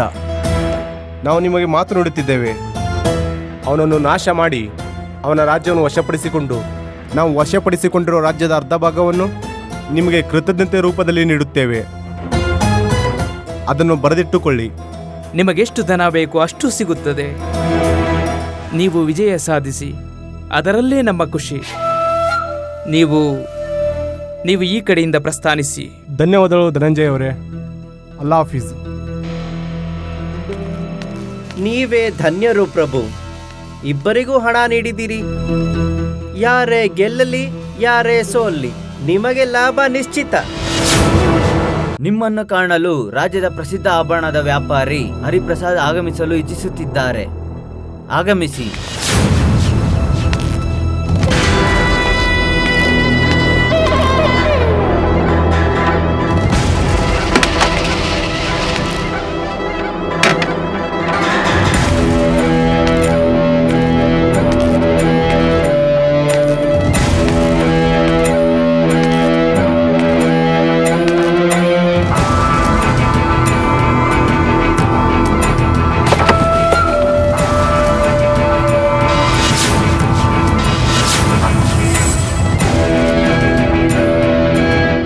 ಈಗ ಕೃಷ್ಣದೇವರಾಯ ನಮ್ಮ ವಶವಾಗುತ್ತಾನೆ.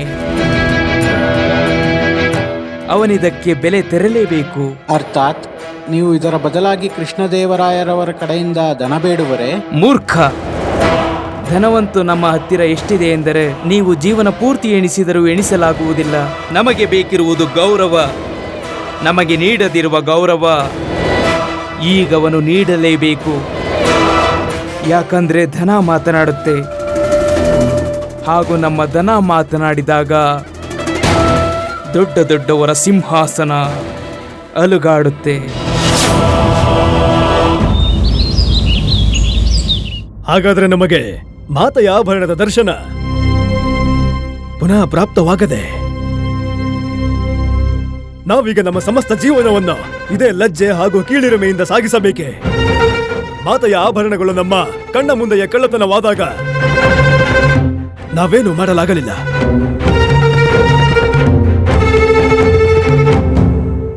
ಇಲ್ಲ ಮಹಾರಾಜ, ತಪ್ಪು ನನ್ನದು. ಪೆಟ್ಟಿಗೆ ನನ್ನ ಶಿರದ ಮೇಲಿತ್ತು, ನನ್ನ ಕಾವಲಿನಲ್ಲಿತ್ತು, ನನ್ನ ಕೈಯಲ್ಲೇ ಇದ್ರೂ ಕೂಡ ಅದು ಹೇಗೆ ಮಾಯವಾಯಿತು? ಇಲ್ಲ ಮಹಾರಾಜ, ನನ್ನ ಕಾರಣದಿಂದಾಗಿದೆ. ನಾನು ಮುಂಚೆನೆ ಯೋಚಿಸಬೇಕಿತ್ತು ಇಂಥ ಒಂದು ದೊಡ್ಡ ದುರ್ಘಟನೆ ನಡಿಬಹುದು ಅಂತ. ಇದರಲ್ಲಿ ನಂದೇ ತಪ್ಪು. ಇಲ್ಲ ಮಹಾರಾಜ, ಇದೆಲ್ಲ ನನ್ನ ಕಾರಣದಿಂದಾಗಿದೆ. ನಾನೀ ರಾಜ್ಯದ ಮಹಾಮಂತ್ರಿ. ಆಭರಣಗಳ ಜವಾಬ್ದಾರಿ ನನ್ನದಾಗಿತ್ತು. ಆದರೆ ನಾನು ಅಸಫಲನಾದೆ.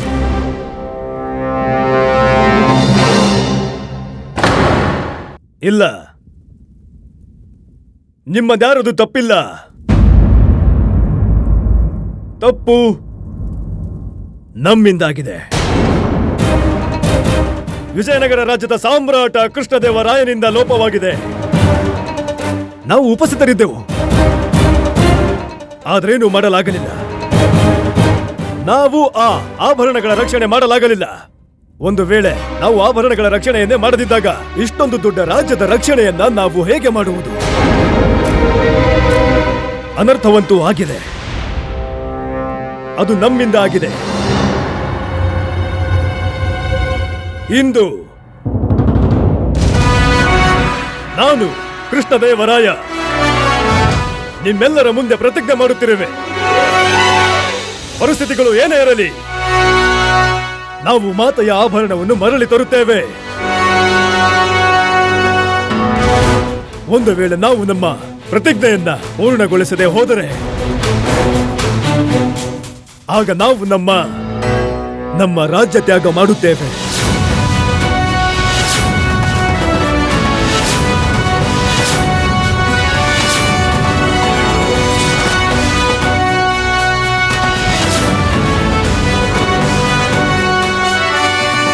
ಎಲ್ಲಿ ಹೋಯ್ತು ಆ ಆಭರಣ? ಆಕಾಶ ಹೊತ್ತೋಯ್ತಾ ಅಥವಾ ಭೂಮಿ ನುಂಗ್ಬಿಡ್ತಾ? ಮಹಾರಾಜ, ನಾವು ಆಭರಣವನ್ನು ಹುಡುಕಲೇಬೇಕು. ಶಾಂತಿ ಗುರುವರಿಯ, ಶಾಂತಿ. ಯಾವ ವ್ಯಕ್ತಿ ಮಾತೆಯ ಆಭರಣವನ್ನು ಕದ್ದಿದ್ದಾನೋ ಅವನು ಸ್ವಯಂ ತನ್ನ ಸುಳುವು ನೀಡ್ತಾನೆ. ನೀವು ವಿಶ್ವಾಸ ಇಡಿ. ಸುಮ್ಮನಿರಿ ಪಂಡಿತ ರಾಮಕೃಷ್ಣ. ಅನ್ನಿಸುತ್ತಿದೆ ನಿಮ್ಮ ಬುದ್ಧಿ ಭ್ರಷ್ಟವಾದಂತೆ. ಇಂತಹ ಸಂಕಟದ ಪರಿಸ್ಥಿತಿಯಲ್ಲೂ ನೀವು ಉಪಹಾಸ್ಯ ಮಾಡುತ್ತಿರುವಿರಾ? ನಾನು ಹಾಸ್ಯ ಮಾಡ್ತಿಲ್ಲ ಗುರುವರಿಯ, ನಾನು ಕೇವಲ ಇದನ್ನು ಹೇಳ್ತಾ ಇದ್ದೇನೆ. ಯಾವ ದುಷ್ಟ ಮಾತೆಯ ಆಭರಣ ಕದ್ದಿದ್ದಾನೋ ಆ ವ್ಯಕ್ತಿ ಸಾಮಾನ್ಯ ಕಳ್ಳ ಅಥವಾ ದರೋಡೆಕೋರನಲ್ಲ. ಅವನು ಧನ ಸಂಪಾದನೆಗಾಗಿ ಈ ಕಾರ್ಯ ಮಾಡಿಲ್ಲ. ಅವನ ಉದ್ದೇಶವೇ ಬೇರೆ ಏನೋ ಇದೆ ಮತ್ತು ಅತ್ಯಂತ ಗಂಭೀರ. ಅವನ ಉದ್ದೇಶ ಅವನ ಅಹಂಕಾರದ ಸಮಾನವೇ ದೊಡ್ಡದಾಗಿದೆ. ಮಹಾರಾಜ, ಯಾರ್ಯಾರು ಈ ಕಾರ್ಯವನ್ನು ಮಾಡಿದ್ದಾರೋ ಅವರು ಅವಶ್ಯವಾಗಿ ಪ್ರದರ್ಶಿಸುತ್ತಾರೆ ಅವರ ಕ್ಷಮತೆ ಏನೆಂದು. ಮಹಾರಾಜ, ನನ್ನ ಪ್ರಕಾರ ನಾವು ಪ್ರತೀಕ್ಷೆ ಮಾಡಬೇಕು. ಅವರು ಸ್ವಯಂ ತಾವೇ ನಮ್ಮ ಮುಂದೆ ಬರುತ್ತಾರೆ. ಮಹಾರಾಜ, ಅವನು ನಮ್ಮ ಗೌರವಕ್ಕೆ ಧಕ್ಕೆ ತಂದಿದ್ದಾನೆ, ನಮ್ಮ ಘನತೆ ಕಸಿದಿದ್ದಾನೆ. ನಾವು ಸುಮ್ಮನೆ ಕೂರಬೇಕೆ? ಪ್ರತೀಕ್ಷೆ ಮಾಡುತ್ತಾ ಮತ್ತೇನು ಮಾಡಬಾರದೆ? ಗುರುವರರ ಕಥನ ಸತ್ಯವಿದೆ. ನಾವೀ ರೀತಿ ಸುಮ್ಮನೆ ಕೈ ಕಟ್ಟಿ ಕುಳಿತುಕೊಳ್ಳಲು ಸಾಧ್ಯವಿಲ್ಲ. ನಮ್ಮ ಗುಪ್ತಚರರನ್ನು 4 ದಿಕ್ಕುಗಳಿಗೆ ಕಳುಹಿಸಿ. ನಮಗೆ ಆ ಆಭರಣ ಬೇಕು. ಅದೇನೇ ಆದರೂ ಕೂಡ ಆ ಆಭರಣವಂತೂ ಪುನಃ ಸಿಗಬೇಕು. ತಮ್ಮ ಆಜ್ಞೆ ಮಹಾರಾಜ.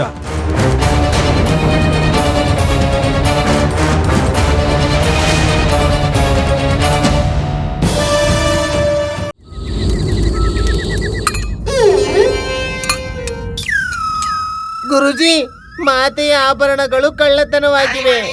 ನೀವು ನೋಡಿದ್ರೆ ಆರಾಮಾಗಿ ಕುತ್ಕೊಂಡು ಬಾದಾಮಿ ಹಲ್ವಾ ತಿಂತಾ ಇದ್ದೀರಿ. ಒಬ್ಬ ವ್ಯಕ್ತಿ ಅತ್ಯಂತ ದುಃಖದಲ್ಲಿದ್ದಾಗ ಬಾದಾಮಿ ಹಲ್ವಾ ತಿನ್ನುವುದು ತಪ್ಪ? ತಿನ್ನಿ ತಿನ್ನಿ ಗುರುಗಳೇ. ಇದಾದ ನಂತರ ನಿಮ್ಗೆ ಬಾದಾಮಿ ಹಲ್ವಾ ತಿನ್ನೋಕೆ ಅವಕಾಶ ದೊರೆಯುತ್ತೋ ಇಲ್ವೋ? ಎಂಥ ಮೂರ್ಖತನದ ಮಾತನಾಡುತ್ತಿರುವೆ ನೀನು. ಅರ್ಥವೇನು ನಿನ್ನ ಮಾತಿನದು? ಗುರುಜಿ, ನಾವು ನಿಮ್ಗೆ ಪ್ರಾಯಶ್ಚಿತ್ತ ಮಾಡಿಸುವ ಸಲುವಾಗಿ ಇಲ್ಲಿ ಉಪಸ್ಥಿತರಾಗಿದ್ದೇವೆ. ನೀವು ಯಾವ ಕೈಯಿಂದ ಮಾತೆಯ ಆಭರಣಗಳನ್ನು ಹೊತ್ತು ತಂದಿದ್ದೀರೋ ಅದೇ ಕೈಯಿಂದ ಮಾತೆಯ ಆಭರಣಗಳ ಕಳ್ಳತನವಾಗಿದೆ ಗುರುಜಿ. ಇದಂತೂ ಸತ್ಯ. ಇದರಿಂದಾಗಿ ನಮ್ಮ ಮನಸ್ಸು ನೊಂದಿದೆ. ಅದಕ್ಕೋಸ್ಕರ ಗುರುಜಿ, ನಿಮ್ಮ ದೇಹದಿಂದ ನಿಮ್ಮ ಕೈಯನ್ನು ಬೇರ್ಪಡಿಸಬೇಕು ಅಂತ ನಾವು ನಿರ್ಧಾರ ಮಾಡಿದ್ದೇವೆ. ನಮ್ಮ ಕೈಯನ್ನು ಕತ್ತರಿಸುವ ಯೋಚನೆಯೇ ಎಂತಹ ದುಸ್ಸಾಹಸ ನಿಮ್ಮದು! ನಿಮ್ಮ ಬಾಯಿಂದ ಇಂಥ ಮಾತುಗಳು ಹೇಗೆ ಬರೋದಕ್ಕೆ ಸಾಧ್ಯ? ನೋಡಿ ಗುರುಗಳೇ, ನೀವು ಪಶ್ಚಾತ್ತಾಪವಂತೂ ಮಾಡ್ಕೊಳ್ಳೇಬೇಕು. ನಿಮ್ಮ ಕೈಯಿಂದ ವಂಚಿತರಾಗಬೇಕು, ಅವಶ್ಯವಾಗಿ ಮಾಡಲೇಬೇಕು. ನೀವು ಯೋಚನೆ ಮಾಡಿ ಗುರುಗಳೇ, ಇದರಿಂದ ನಿಮ್ಗೆ ಎಷ್ಟು ಸನ್ಮಾನ ಮಾಡಬಹುದು ಅಂತ. ಸ್ವಾಮಿ, ಇದೇನಿದು? ನಿಮ್ಮಂತ ಮಹಾಪುರುಷರು ಇಂಥ ಕೈಗಳನ್ನು ಹೊಂದಿ ಏನ್ ಮಾಡ್ತೀರಾ? ಇದು ಅಪವಿತ್ರವಾಗಿದೆ. ನಿಮಗೆ ಇದು ಶೋಭೆ ತರುವುದಿಲ್ಲ. ಕೈಯನ್ನು ಕಡಿದು ಎಸೆದು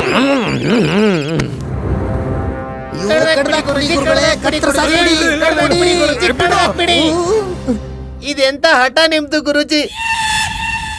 ಅಲ್ಲಿ ನಮ್ಮ ಮಹಾರಾಜರು ಮಾತೆಯ ಪವಿತ್ರವಾದ ಆಭರಣಗಳ ಕಳ್ಳತನ ನೋಡಿ ಸ್ವತಃ ತಮ್ಮ ರಾಜ್ಯ ತ್ಯಾಗ ಮಾಡಲು ಮುಂದಾಗಿದ್ದಾರೆ. ಇಲ್ಲಿ ನೀವಂತ ರಾಜಗುರುಗಳು ಕಶ್ಚಿತ್ ನಿಮ್ಮ ಕೈಗಳನ್ನು ಕತ್ತರಿಸಿ ಪ್ರಾಯಶ್ಚಿತ್ತ ಮಾಡಿಕೊಳ್ಳಲು ಸಿದ್ಧರಿಲ್ಲ. ನೀವು ಪ್ರಾಯಶ್ಚಿತ್ತ ಪಡೆದು ಸಾಮ್ರಾಜ್ಯದ ಜನತೆ ಎದುರು ಕೈಯನ್ನು ಕತ್ತರಿಸಿಕೊಂಡ ಮಹಾರಾಜ ಪುರೋಹಿತರಾದ ಜೀವಂತ ಉದಾಹರಣೆ ಆಗುತ್ತೀರಾ?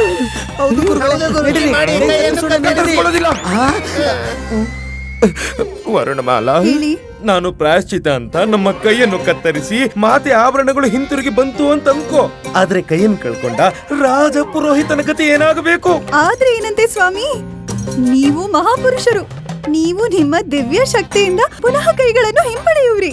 ದಿವ್ಯಶಕ್ತಿ ಅಂತ? ದಿವ್ಯಶಕ್ತಿ? ಯಾವ ದಿವ್ಯಶಕ್ತಿ? ಯಾರ ಹತ್ರ ಇದೆ ದಿವ್ಯಶಕ್ತಿ? ಏನಾದ್ರೂ ಹೇಳಿದ್ರ ಸ್ವಾಮಿ? ನಾನೇನ್ ಹೇಳ್ತಿದ್ದೇನೆಂದ್ರೆ, ದಿವ್ಯ ಶಕ್ತಿಯನ್ನು ಉಪಯೋಗಿಸಲು ಸಾಧನೆಯನ್ನು ಮಾಡಬೇಕಾಗುತ್ತದೆ ಮತ್ತು ಸಾಧನೆಗೆ ಸಮಯವಿಡಿಯುತ್ತದೆ. ಹಾಗಾದ್ರೆ ಸ್ವಾಮಿ, ನೀವು ಇಚ್ಛಿಸಿದರೆ 1 ಸಪ್ತಾಹದ ಸಮಯವನ್ನು ತೆಗೆದುಕೊಳ್ಳಿ. ಮಾತೆಯ ಆಭರಣಗಳು 1 ಸಪ್ತಾಹದಲ್ಲಿ ಹಿಂತಿರುಗಿ ಬರೆದಿದ್ದರೆ ನೀವು ನಿಮ್ಮ ಕೈಗಳನ್ನು ಕತ್ತರಿಸಿಕೊಳ್ಳಿ. ನಾವು ನಿಮ್ಮ ಧರ್ಮ ಪತ್ನಿ ಸ್ವಾಮಿ. ನಾವೇ ಸ್ವತಃ ನಿಮಗೆ ಇದರಲ್ಲಿ ಸಹಾಯ ಮಾಡುತ್ತೇವೆ. ನೋಡಿ, ನಮ್ಮ ಗುರುಜಿ ಒಪ್ಕೊಂಡು ತಲೆ ಅಲ್ಲಾಡಿಸ್ತಿದ್ದಾರೆ. ನೀವು ಧನ್ಯರು ಸ್ವಾಮಿ, ಧನ್ಯರು ನೀವು.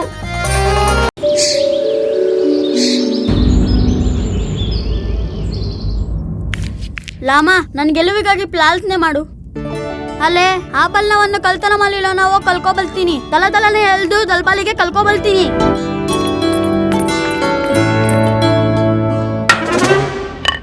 ಯಾಕೆ ಈ ತರ ಕೂತಿದೀಯಾ? ಮಾತೆಯ ಆಭರಣ ಕಳುವಾಯ್ತು, ಮಹಾರಾಜ ದುಃಖದಲ್ಲಿ ಈ ರಾಜ್ಯವನ್ನೇ ತ್ಯಾಗ ಮಾಡ್ತಿದ್ದಾರೆ. ಆದ್ರೆ ನೀನ್ ಇಲ್ಲಿ ಕುತ್ಕೊಂಡು ಕೊಳಲ್ ನುಡಿಸ್ತಿದ್ಯಾ? ಇದಕ್ಕಾಗಿಯೇ ನಾನು ನಿನಗೆ ಜನ್ಮ ನೀಡಿದ್ದು.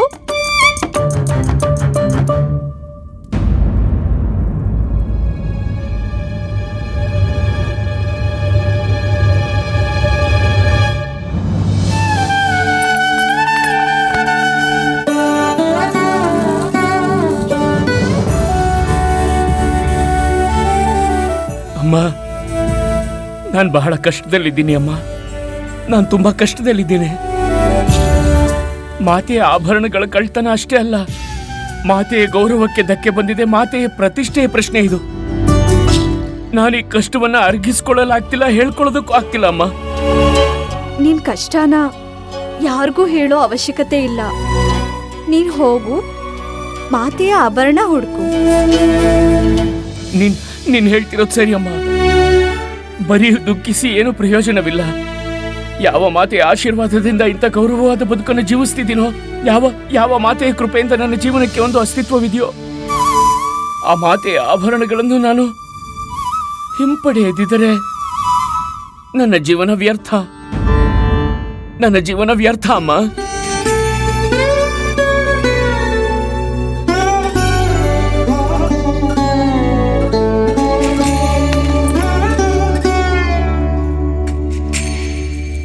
ನಾನು ಪ್ರಮಾಣ ಮಾಡ್ತೇನೆ ಅಮ್ಮ, ಎಲ್ಲಿವರೆಗೂ ಮಾತೆಯ ಆಭರಣವನ್ನು ಹಿಂಪಡೆಯುವುದಿಲ್ಲವೋ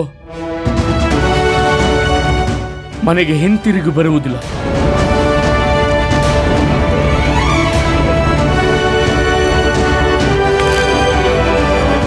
ಅವಶ್ಯಕತೆ ಇದೆ ಒಂದು ಸಂಕೇತದ್ದು.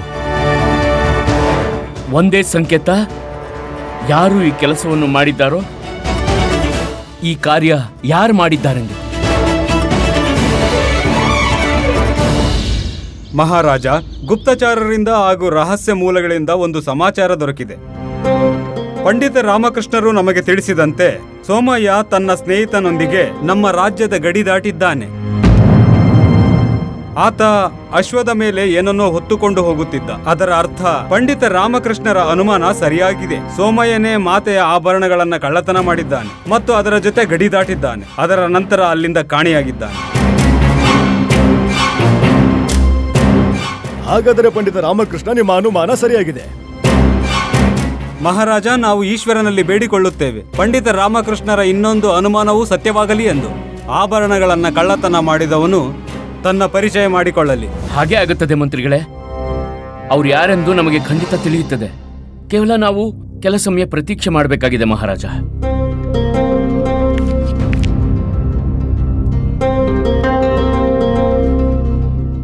ಮಹಾರಾಜ, ಒಬ್ಬ ಸಂದೇಶವಾಹಕ ಬಂದಿದ್ದಾನೆ. ತಮಗಾಗಿ ಸಂದೇಶ ತಂದಿದ್ದಾನೆ.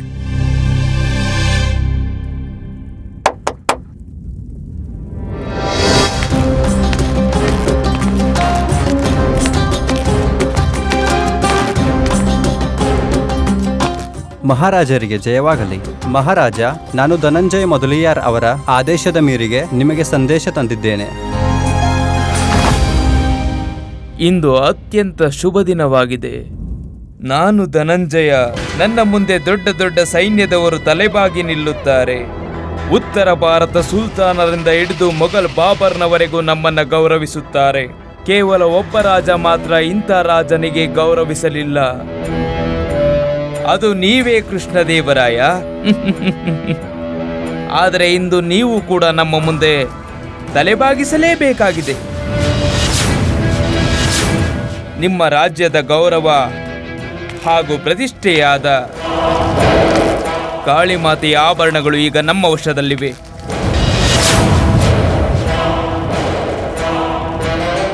ಈಗ ನಿಮ್ಮ ಗೌರವವನ್ನು ಕೇವಲ ಒಂದು ಷರತ್ತಿನ ಮೇಲೆ ಹಿಂದಿರುಗಿಸಲಾಗುವುದು. ನೀವು ನಿಮ್ಮ ಮಂಡಿಯನ್ನೂರಿ ನೀವು ಮಂಡಿಯೂರಿ ನಡೆದುಕೊಂಡು ನಮ್ಮ ದರ್ಬಾರಿಗೆ ಬರಬೇಕು.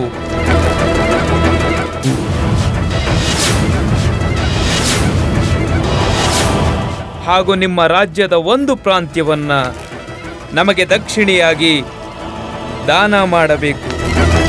ನಂತರ ನೀವು ಚತುರಂಗದ ಆಟವನ್ನು ಆಡಬೇಕು. ಆಗ ನಾವು ನಿಮಗೆ ಆಭರಣವನ್ನು ಹಿಂದಿರುಗಿಸುತ್ತೇವೆ. ಇಷ್ಟು ದೂರದಿಂದಲೂ ನಮಗೆ ನಿಮ್ಮ ಮುಖದ ಭಾವನೆಗಳು ನಮಗೆ ಸ್ಪಷ್ಟವಾಗಿ ಕಾಣುತ್ತಿವೆ. ಇಷ್ಟೊಂದು ಕೋಪ, ಇದರಿಂದ ಯಾವ ಲಾಭವೂ ಇಲ್ಲ. ಏನ್ ಮಾಡ್ತೀರಾ? ಯುದ್ಧ ಮಾಡುವಿರಾ?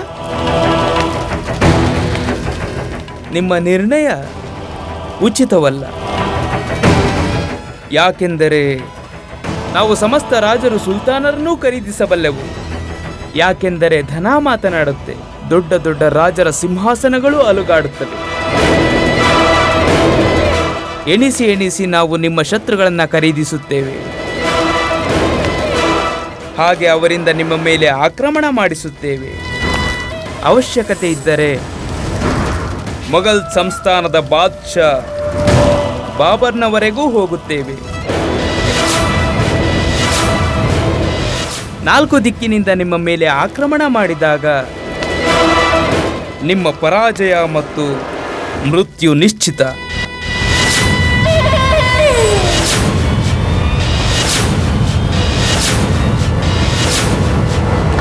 ನಿನ್ನದಿದೆಂತಹ ದುಸ್ಸಾಹಸ! ನಿನ್ನ ಮೃತ್ಯು ನಿಶ್ಚಿತ. ಮಂತ್ರಿವರ್ಯ, ನಿಧಾನಿಸಿ. ಇವನು ಕೇವಲ ದೂತ ಮಾತ್ರ, ಮತ್ತು ಶಾಸ್ತ್ರಗಳ ಅನುಸಾರ ಯಾವುದೇ ದೂತನನ್ನು ವಧೆ ಮಾಡುವುದು ತಪ್ಪಾಗುತ್ತದೆ. ಹಾಗೆ ಇದು ವಿಜಯನಗರ ರಾಜ್ಯದ ಪರಂಪರೆಗೆ ವಿರುದ್ಧವಾಗಿರುತ್ತದೆ. ಆವೇಶಕ್ಕೊಳಗಾಗಿ ನಾವು ನಿಯಂತ್ರಣವನ್ನ ಕಳೆದುಕೊಂಡೆವು. ಕ್ಷಮೆ ಯಾಚಿಸುತ್ತೇವೆ ಮಹಾರಾಜ. ದೂತ ಮಹಾಶಯರೇ, ನಿಮ್ಮ ರಾಜರಾದ ಧನಂಜಯ ಮೊದಲಿಯಾರವರು ನಮ್ಮೊಂದಿಗೆ ಶತ್ರುತ್ವ ಬೆಳೆಸುವ ನಿರ್ಧಾರ ಮಾಡಿದ್ದಾರೆಂದರೆ ಶತ್ರುತ್ವ ನಮಗೂ ಸಂಪೂರ್ಣ ಸ್ವೀಕಾರವಿದೆ. ಆದರೆ ನಾವು ಈ ಶತ್ರುತ್ವದ ಕಾರಣವನ್ನು ತಿಳಿದುಕೊಳ್ಳಬೇಕಾಗಿದೆ. ಧನಂಜಯರವರ ಹತ್ತಿರ ಅಪಾರವಾದ ಸಂಪತ್ತಿದೆ. ಅವರೆಂತಹ ಶಕ್ತಿಶಾಲಿ ಎಂದರೆ ಎಲ್ಲರೂ ಅವರೆದುರು ತಲೆಬಾಗಿಸುತ್ತಾರೆ. ಆದರೆ ನೀವು ಇಲ್ಲಿಯವರೆಗೂ ಅವನ ಎದುರು ತಲೆಬಾಗಿಲ್ಲ. ಅರ್ಥಾತ್ ಮಹಾರಾಜ, ನಿಮಗೆ ನೆನಪಿರಬಹುದು, 2 ವರ್ಷಗಳ ಹಿಂದೆ ಒಂದು ವಸಾರನ ವೇಳಕ್ಕೆ ನಾವು ತೆರಳಿದ್ದೆವು. ಅಲ್ಲಿಗೆ ಈ ಧನಂಜಯ ಮೊದಲಿಯಾರ್ ತಮ್ಮನ್ನು ಭೇಟಿಯಾಗಲು ಬಂದಿದ್ದರು. ನಿಮ್ಮೊಂದಿಗೆ ಒಪ್ಪಂದ ಮಾಡಬಯಸಿದ್ದ. ಆದರೆ ನೀವು ಅದರಲ್ಲಿ ಯಾವುದೇ ಆಸಕ್ತಿ ತೋರಲಿಲ್ಲ. ಧನಂಜಯರಿಗೆ ಚದುರಂಗ ಆಡುವ ಅಭ್ಯಾಸವಿದೆ. ರಾತ್ರಿಯ ಸಮಯದಲ್ಲಿ ಅವರು ನಿಮಗೆ ಚದುರಂಗ ಆಡಲು ಆಮಂತ್ರಿಸಿದ್ದರು. ಆದರೆ ನೀವು ನೆನಪಿದೆ ನಮಗೆ. ಆದರೆ ನಾವು ಆಟವನೊಂದಿಗೆ ಆಡಲೇ ಇಲ್ಲ. ಸತ್ಯವಚನ ಮಹಾರಾಜ, ನೀವು ಪುನಃ ವಿಜಯನಗರಕ್ಕೆ ಮರಳಬೇಕಿತ್ತು. ಏಕೆಂದರೆ ಇಲ್ಲಿ ಒಂದು ಸಮಸ್ಯೆ ಉದ್ಭವವಾಗಿತ್ತು. ಪರಿಹಾರ ನೀವೇ ಸೂಚಿಸಬೇಕಾಗಿತ್ತು. ಸತ್ಯ ಮಹಾರಾಜ, ನೀವು ಅವನ ಪ್ರಸ್ತಾವವನ್ನು ನಿರಾಕರಿಸಿದ್ದೇ ಅವನ ಕೋಪಕ್ಕೆ ಕಾರಣವಾಯಿತು. ಬರೀ ಇಷ್ಟೇ? ಈ ಚಿಕ್ಕ ವಿಷಯಕ್ಕೆ ಅವನು ನಮ್ಮೊಂದಿಗೆ ಶತ್ರುತ್ವ ಬೆಳೆಸಿದ್ದಾನೆ, ನಮ್ಮನ್ನು ಸೋಲಿಸ ಬಯಸಿದ್ದಾನೆ. ಕೇವಲ ಇದೊಂದು ವಿಚಾರಕ್ಕಾಗಿ ಅವನು ಮಾತೆಯ ಆಭರಣಗಳೊಂದಿಗೆ ಇಂಥ ತುಚ್ಛ ಕಾರ್ಯವನ್ನು ಎಸಗಿದ್ದಾನೆ. ಹೌದು ಮಹಾರಾಜ, ಆತ ಬಹಳ ಅಹಂಕಾರಿಯಾಗಿದ್ದಾನೆ. ನಾವಿಲ್ಲಿ ಉಪಸ್ಥಿತರಿರುವ ಸಮಸ್ತ ಸಭಾಸದರಿಗೆ ಕೇಳುವುದೇನೆಂದರೆ, ನಿಮಗೆ ಏನನ್ನಿಸುತ್ತದೆ? ಯಾವ ವ್ಯಕ್ತಿ ನಮ್ಮನ್ನು ಕೆಳಮಟ್ಟದಲ್ಲಿ ನೋಡುತ್ತಿದ್ದಾನೆಯೋ, ನಮ್ಮ ರಾಜ್ಯದ ಒಂದು ಭಾಗವನ್ನೇ ಕೇಳುತ್ತಿರುವನೋ ಅವನ ಬಗ್ಗೆ ನಿಮ್ಮ ಅಭಿಪ್ರಾಯವೇನು? ಅಂತಹ ವ್ಯಕ್ತಿಯ ಜೊತೆಗೆ ನಾವು ಹೇಗೆ ವರ್ತಿಸಬೇಕು ಈಗ?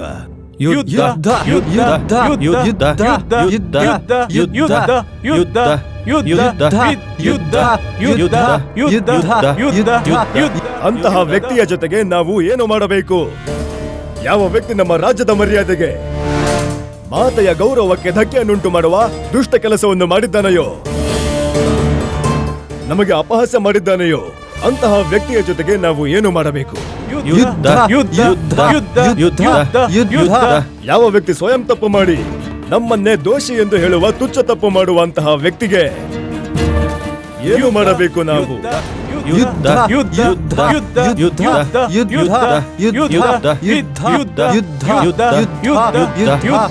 ಯುದ್ಧ. ಕೇಳಿಸಿಕೊಂಡರಾ ನೀವು? ನಾವು ಮತ್ತು ನಮ್ಮ ಪ್ರಜೆಗಳು ಏನನ್ನು ಬಯಸುತ್ತಿದ್ದೇವೆಂದು. ನೀವು ಹೊರಡಿ, ಹೋಗಿ ಹೇಳಿ ನಿಮ್ಮ ಧನಂಜಯ ಮೊದಲಿಯಾರರಿಗೆ ನಾವು ಬರುತ್ತಿದ್ದೇವೆ. ಹೋಗಿ ಅವನಿಗೆ ಎಂತಹ ದಂಡನೆ ನೀಡುತ್ತೇವೆಂದರೆ ಮುಂಬರುವ ಪೀಳಿಗೆಯವರು ನೆನಪಿನಲ್ಲಿಟ್ಟುಕೊಳ್ಳಬೇಕು. ಸರ್ವಪ್ರಥಮವಾಗಿ ನಾವು ಮಾತೆಯ ಆಭೂಷಣಗಳನ್ನು ಹಿಂಪಡೆಯುತ್ತೇವೆ. ಅದರ ನಂತರ ನಾವು ನಿಮ್ಮ ಧನಂಜಯ ಮೊದಲಿಯಾರ್ ಅವರ ರಕ್ತದಿಂದ ಮಾತೆಯ ಅಭಿಷೇಕವನ್ನು ಮಾಡುತ್ತೇವೆ. ಮಹಾರಾಜ ಕೃಷ್ಣದೇವರಾಯರಿಗೆ ಮಹಾರಾಜ ಕೃಷ್ಣದೇವರಾಯರಿಗೆ ಮಹಾರಾಜ ಕೃಷ್ಣದೇವರಾಯರಿಗೆ ಮಹಾರಾಜ ಕೃಷ್ಣದೇವರಾಯರಿಗೆ.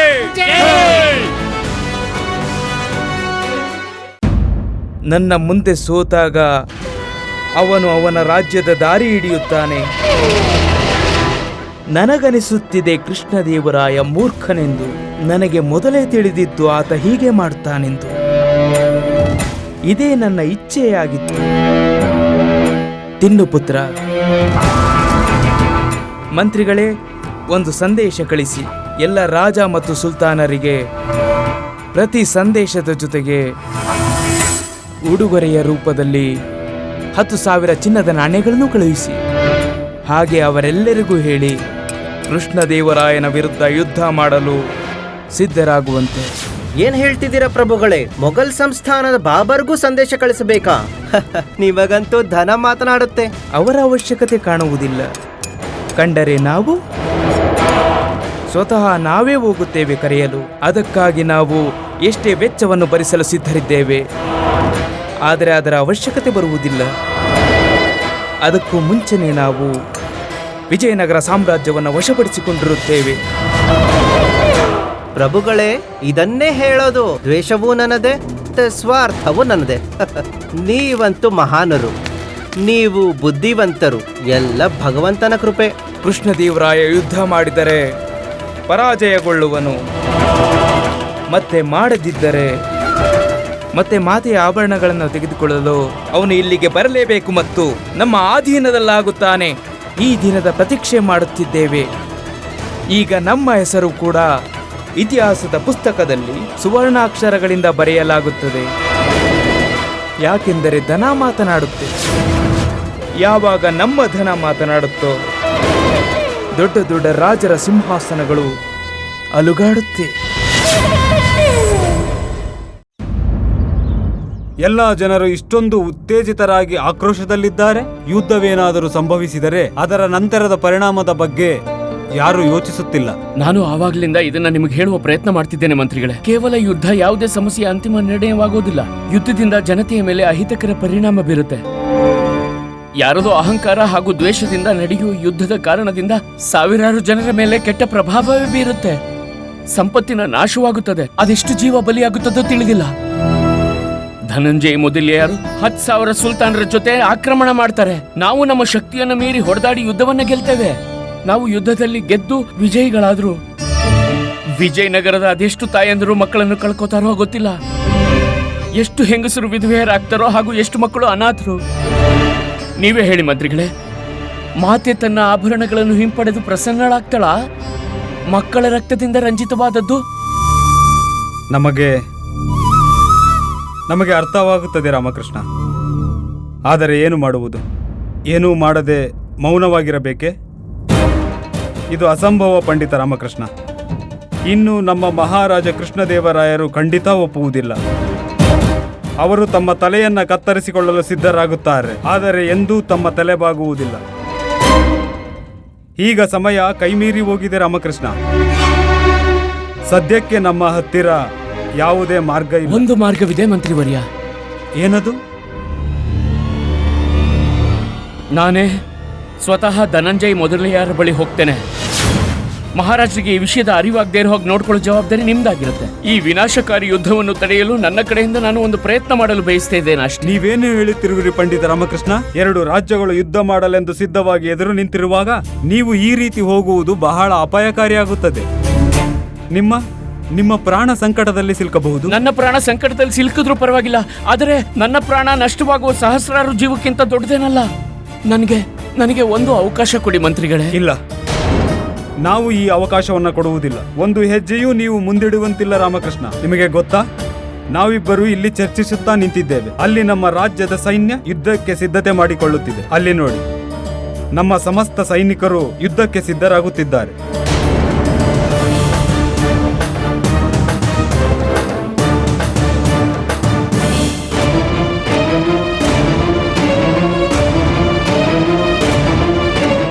ಈಗ ಈ ಪರಿಸ್ಥಿತಿಯಂತೂ ನಮ್ಮ ಕೈಮೀರಿ ಹೋಗಿದೆ ಪಂಡಿತ ರಾಮಕೃಷ್ಣ.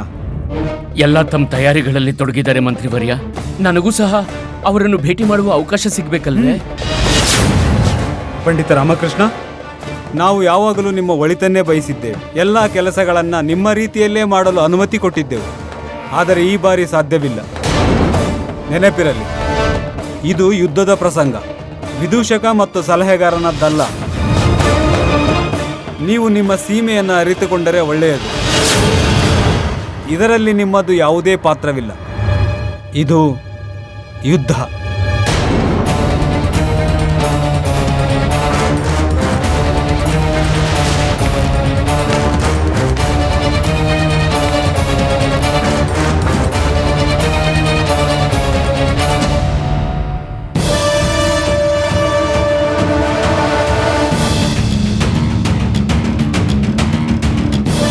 ಕಾಳಿಮಾತೆ, ನೀನು ನನಗೆ ಕರುಣಿಸಿದ ಬುದ್ಧಿಶಕ್ತಿಯ ವರದಾನ ಅತ್ಯಂತ ಅವಶ್ಯಕತೆ ಇರುವುದು ಇಂಥ ಸಂದರ್ಭಕ್ಕಾಗಿ. ಶಕ್ತಿ ಕೊಡು ಮಾತೆ, ಶಕ್ತಿ ಕೊಡು.